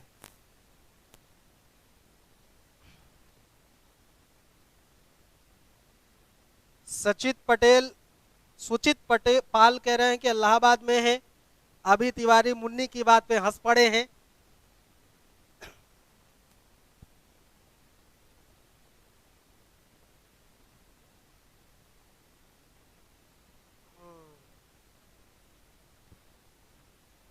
और किसी मुन्ना मुन्नी को कोई दिक्कत लग रही है? आओ शुरू करते हैं, शुरू करते हैं। क्या? चंद्रगुप्त मौर्य। चंद्रगुप्त मौर्य के बारे में समझे। 319 ईस्वी से लेकर के 335 तक ये गद्दी पर रहता है और इसे ही गुप्त वंश का वास्तविक संस्थापक मानते हैं। तो बताओ भाई, गुप्ताओं का वास्तविक संस्थापक किसे मानेंगे? चंद्रगुप्त प्रथम को। गुप्त साम्राज्य का वास्तविक संस्थापक किसे मानेंगे? बोलो भाई, बोलो यार। चंद्रगुप्त प्रथम को। चंद्रगुप्त प्रथम अपने राज्याभिषेक के अवसर पर 319 ईस्वी में इसने गुप्त संवत चलाया था। बोलो, इंपॉर्टेंट बात है, बोलो यार, इंपॉर्टेंट बात है कि नहीं है? 319 ईस्वी में चंद्रगुप्त प्रथम जो गुप्ता साम्राज्य का वास्तविक संस्थापक है, इसने अपने राज्याभिषेक के अवसर पर राजा रानी प्रकार के सिक्के चलाए, दाम्पत्य या विवाह प्रकार के सिक्के चलाए और इसने गुप्त संवत भी जारी किया। तो इंपॉर्टेंट बात है कि नहीं है? जल्दी से यहां वाला अच्छा वाला ट्रिक लगा लो। दूसरी बात, गुप्त वंश में देखो शाह की दिक्कत है, थोड़ा सा बात समझ लेना। जहां पे ऐसे वंश लिखना था वो गलत हो गया, तो वंश में सही बोल रहा हूं। आप लोग मेरे शब्दों पर ध्यान देना, आप लोग मेरे शब्दों पर ध्यान देना, ठीक है?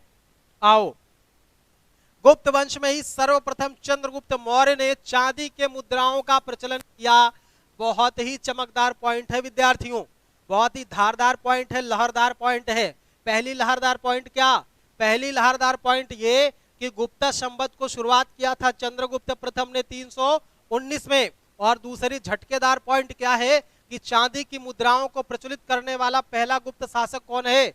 चंद्रगुप्त प्रथम है। लेकिन एक बात ध्यान देना, अगर पूछे कि वो गुप्ता साम्राज्य का पहला शासक जिसने सिक्के जारी किए तो श्रीगुप्त नाम देंगे आप, ठीक है?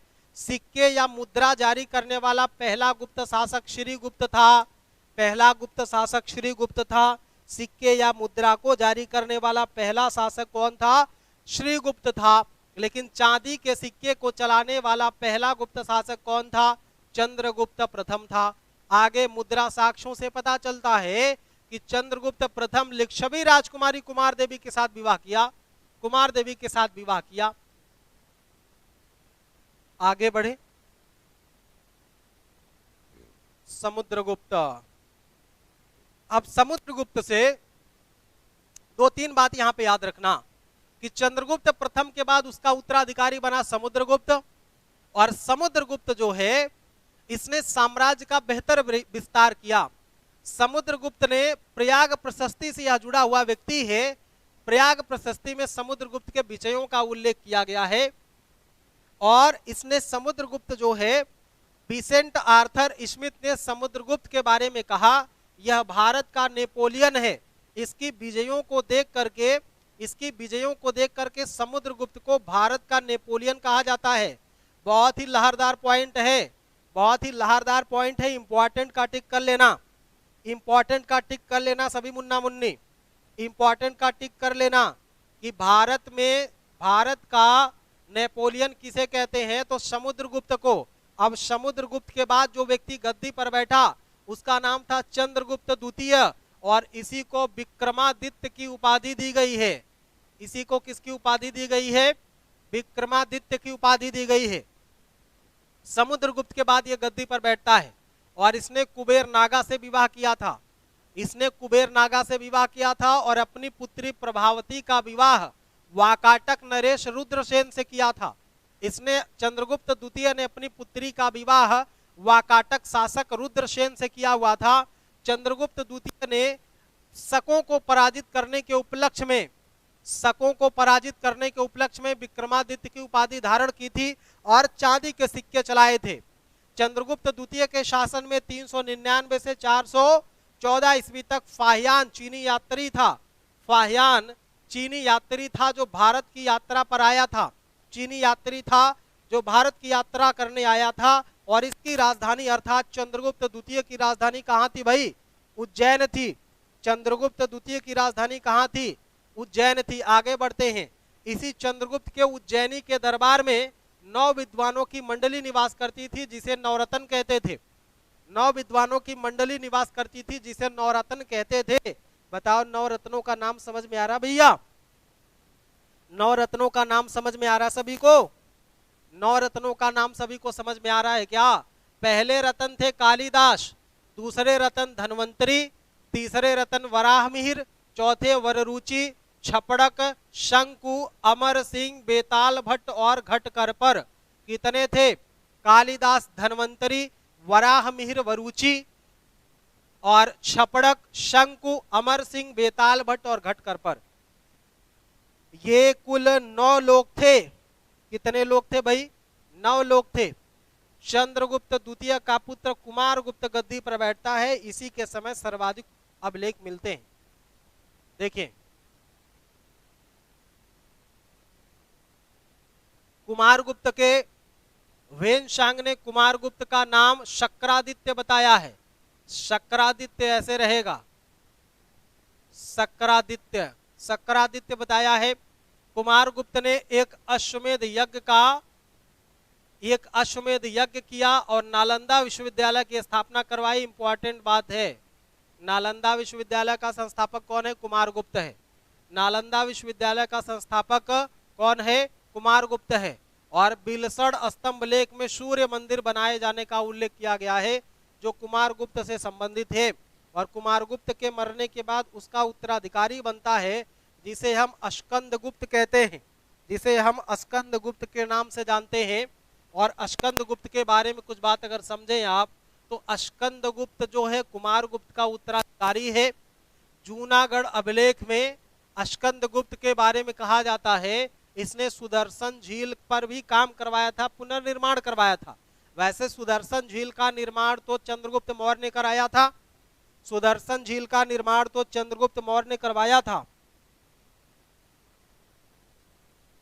सुदर्शन झील का निर्माण चंद्रगुप्त मौर्य ने कराया था। पुनर्निर्माण सुदर्शन झील का किसने कराया? अस्कंदगुप्त।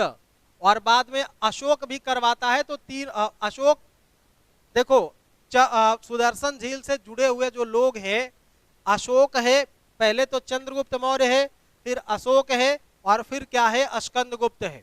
अस्कंदगुप्त द्वारा जारी किए गए सोने के सिक्के कम ना थे, बल्कि उसमें सोने की मात्रा कम थी। ठीक है। प्रशासनिक सुविधा के लिए अस्कंदगुप्त ने राजधानी अयोध्या बनाई थी। अस्कंदगुप्त के समय हूणों का आक्रमण हुआ था, यह बात इंपॉर्टेंट है, बहुत ही इंपॉर्टेंट लहरदार पॉइंट है, इसको ध्यान रखना। पूछेगा कि किस गुप्त शासक के समय हूणों का आक्रमण हुआ था, तो हूण आक्रमण किसके समय होगा? स्कंदगुप्त के समय। अब आओ देख लेते हैं, अब देख लेते हैं मुगल कालीन प्रशासन की बातें। मुगल कालीन जो प्रशासन की बातें हैं उसको देखते हैं। मुगल कालीन शासन, तो मुगल कालीन शासन क्या है भाई? मुगल काल में राजस्व का सबसे बड़ा साधन क्या था? भू राजस्व। और करों की कुल संख्या 18 प्रकार के टैक्स लिए जाते थे। कर नकद रूप में अदा किए जा सकते थे और कर को हिरण्य कर कहा जाता था, जो नकद लिया जाता था। नकद करों को हिरण्य कर कहा जाता था, लेकिन ब्राह्मण कर मुक्त था और ग्रामक को ग्रामहारा कहा जाता था। गुप्त काल में सामान्यतः भूमि पर सम्राट का वास्तविक स्वामित्व माना जाता था। वह भूमि से उत्पादन के भाग का अधिकारी था। पुरपाल, ये परपाल लिखा लेकिन आप पुरपाल पढ़ेंगे। पुरपाल नगर का मुख्य अधिकारी होता था। पुरपाल ये नगर का मुख्य अधिकारी होता था, ठीक है, नगर का मुख्य अधिकारी होता था। गुप्त काल में नारद ने 15 प्रकार के दासों का उल्लेख किया है। जरा सा एक बार बताना कि चाणक्य ने कितने प्रकार के दासों का उल्लेख किया है? चाणक्य ने कितने प्रकार के दासों का उल्लेख किया है?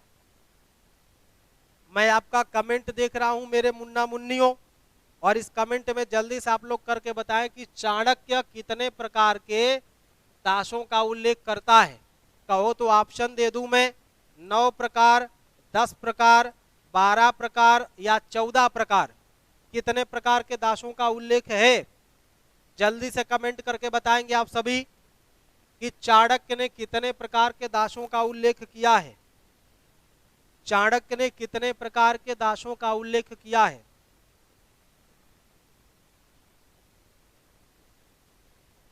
ऑप्शन आपके सामने है, जल्दी से टिक करके बताएं क्या है। धीरेन्द्र पटेल 22, गजबे उत्तर दे रहे हैं भाई। 22 तो ऑप्शन में नहीं दिया हूं। अच्छा 12 है, 12 प्रकार। और कोई मेरे लाल लाली, और कोई मेरे मुन्ना मुन्नी? बोल दो बालकों। ऋषभ श्रीवास्तव का 12 आ रहा है, ऋषभ श्रीवास्तव का 12 आ रहा है। और बोल दो भैया, और लोग बोल दो जरा, तो कितना है? चाणक्य ने कितने प्रकार के दासों का उल्लेख किया है? संगीता 12।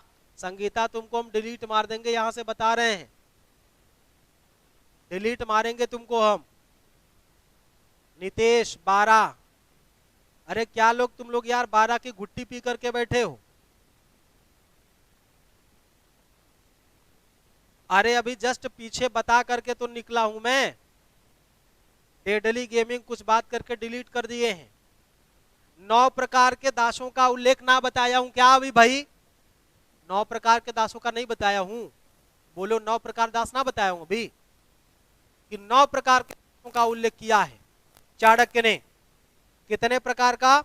9 प्रकार के दासों का उल्लेख किया है, ठीक है। और ये 15 प्रकार के दासों का उल्लेख करता है। अगला अगला देखिए, गुप्त शासकों ने सर्वाधिक स्वर्ण के सिक्के जारी किए। गुप्त शासकों ने सर्वाधिक सोने के सिक्के जारी किए और इनके सोने के सिक्कों को दिनार कहा जाता है। गुप्त युग में ज्योतिषी आर्यभट्ट थे। गुप्त युग के ज्योतिषी आर्यभट्ट थे जिन्होंने अंक गणित, बीज गणित और रेखा गणित की रचना की थी। अब आपसे कई बार पूछ देता है कि भारत का वो विद्वान जिसने गणित को जन्म दिया था, तो गणित का जन्मदाता किसे मानते हैं? आर्यभट्ट को मानते हैं। गणित का जन्मदाता किसे मानते हैं? गणित का जन्मदाता किसे मानते हैं?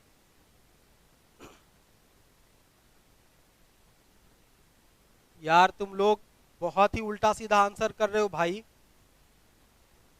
मुझे ही फिर से देखना पड़ेगा क्या, कहीं मैं तो गलत नहीं बोल रहा? मैं देख लूं क्या फिर से, कहीं मुझसे तो ना गलती हो रही कोई?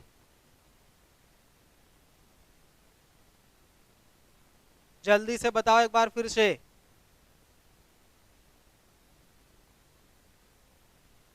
गुप्त काल के बारे में चर्चा आपसे हो रही है, और गुप्त काल में कितने प्रकार के दासों का उल्लेख किया गया, ये पूछ रहा था मैं आपसे। कोई 12 बता रहा, कोई 18 बता रहा, कोई 22 बता रहा है।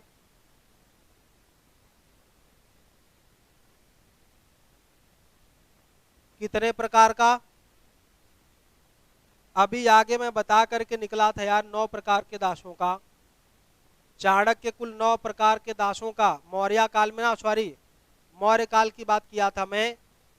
तो मौर्य काल में कुल कितने प्रकार के दासों का उल्लेख किया गया था?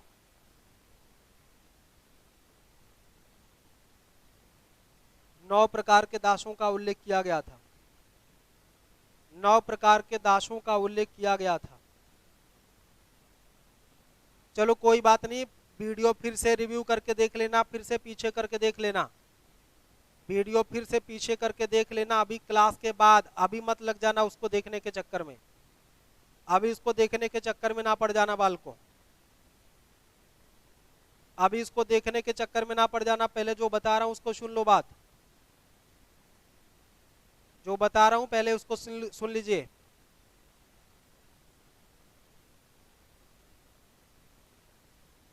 चलिए आ जाइए फिर से। क्या बोला हूं? बोला तो ये हूं कि गुप्त काल में ज्योतिषी, ये ज्योतिषी ऐसे है, आर्यभट्ट थे जिन्होंने अंकगणित, बीजगणित और रेखा गणित की रचना की थी। इंपॉर्टेंट बात है, गुप्तकालीन मंदिरों में सर्वोत्कृष्ट देवगढ़ का दशावतार मंदिर है। यह पंचायतन शैली का बना हुआ है, यह पंचायतन शैली का बना हुआ मंदिर है। आगे अजंता की गुफा की चित्रकारी की खोज सबसे पहले जेम्स अलेक्जेंडर ने की थी, ऐसी बात लिखी गई है। गुफा संख्या 16 और 17 गुप्तकालीन मानी जाती है। अजंता की गुफा महाराष्ट्र में है, अजंता और एलोरा की गुफा महाराष्ट्र में है। गुफा संख्या 17 और 16 दोनों गुप्तकालीन मानी जाती है। अमरकोश की अमर सिंह की रचना है अमरकोश, और इसमें 12 प्रकार की भूमियों का उल्लेख किया गया है। गुप्तकालीन कुछ अधिकारी हैं, गुप्तकालीन कुछ अधिकारी हैं जिनके बारे में जान लीजिए, गुप्तकालीन कुछ अधिकारी हैं जिनके बारे में समझ लीजिए। गुप्त काल के प्रशासनिक अधिकारी, एक कुमारामात्य होता था, सर्वोच्च प्रशासनिक अधिकारी, सर्वोच्च प्रशासनिक अधिकारी, और एक ध्रुवाधिकरण होता था जो कर वसूली करता था। महाछपटलिक ये अभिलेखों का प्रमुख था। महाप्रतिहार ये राजमहल की सुरक्षा करने का अधिकारी था। तो इस तरह से प्यारे विद्यार्थियों, मेडवल इतिहास को, सॉरी एंशिएंट इतिहास को हम लोग पूरा कवर कर चुके हैं।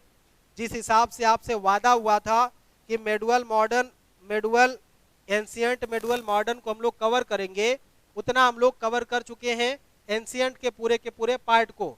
अब आइए हम लोग शुरुआत कर लेते हैं मध्यकालीन इतिहास। लेकिन इसको शुरू करने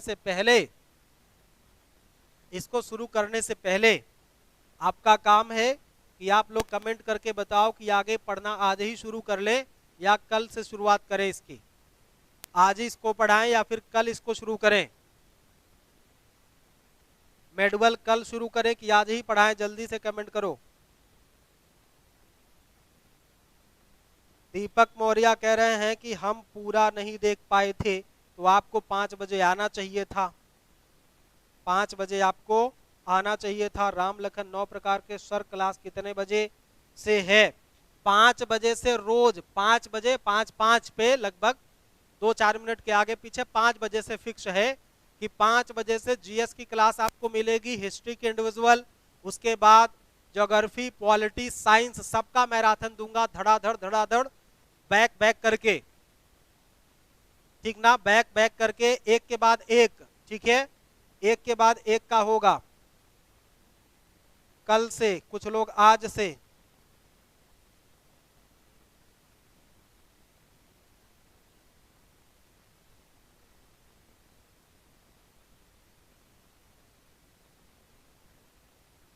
तो मुझे लग रहा है कल से, संगीता कह रही है कल से, रविंद्र मौर्य कल से। जल्दी से 13 लोग आप लोग लाइव हैं, आप लोग वोटिंग कर दीजिए कि कल से कि आज से, फिर मैं बना लूं कि आज ही पढ़ाना है कि कल पढ़ाना है।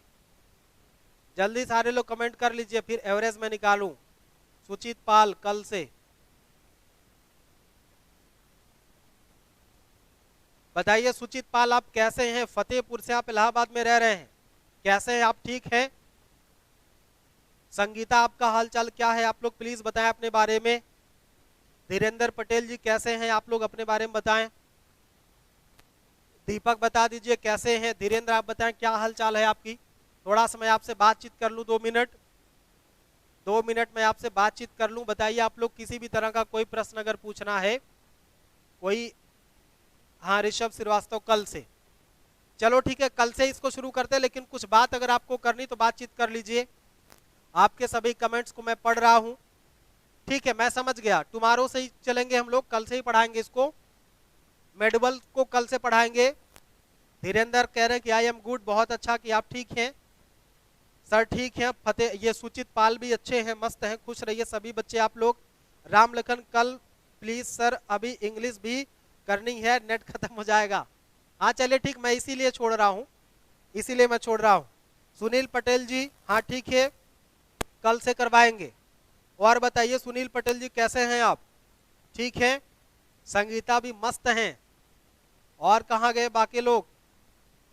बाकी विद्यार्थी कहाँ गए हमारे? कोरोना हो गया किसको भाई? अभी तिवारी को कोरोना हो गया है, कोई बात नहीं, मुंह पे मास्क रखिए, परहेज करिए, दूरी बना करके रखिए। हम तो मस्त हैं, हम अच्छे हैं, देख ही रहे हैं आप लोग।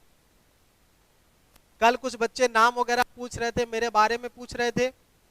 आज जिसको जो मेरे बारे में पूछना है, भौकाल मचाना, पूछ लीजिए। कल 5 बजे से चलेगा? हाँ बिल्कुल चलेगा, कल 5 बजे से, कल 5 बजे से बिल्कुल चलेगा। सुनील पटेल आप भी बढ़िया हैं, मस्त हैं।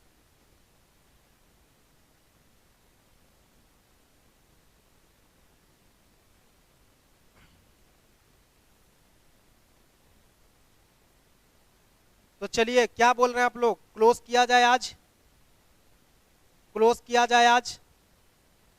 चलिए, जितने लोग जुड़े थे सबको थैंक यू और सबको जय हिंद। कल हम लोग मिलेंगे 5 बजे, ठीक है? कल मिलेंगे 5 बजे। एक बार सारे में लिख दो जय हिंद, बच्चे कमेंट में लिख दो जय हिंद। और कल हम लोग मिलेंगे, एक बार सभी बच्चे कमेंट में लिख दो जय हिंद। और कल हम लोग मिलेंगे 5 बजे, ठीक है? पूरे 5 बजे हम लोग मिलेंगे, 5 के आसपास लगभग मैं आ जाता हूँ टाइम से ही, ठीक है? एक बार जल्दी से आप लोग कमेंट में लिख दे जय हिंद, और फिर हम लोग कल मुलाकात करते हैं। एक बार जय हिंद बोलो और बोलो भारत माता की जय। प्यार से बोलो एक बार भारत माता की जय और जय हिंद लिख करके तब आप लोग विदा करेंगे, ठीक है? ठीक है, ओके, मिलते हैं कल 5 बजे। हैप्पी हैप्पी हैप्पी नाइट आप सभी को, गुड नाइट, ओके बाय, कल मिलते हैं।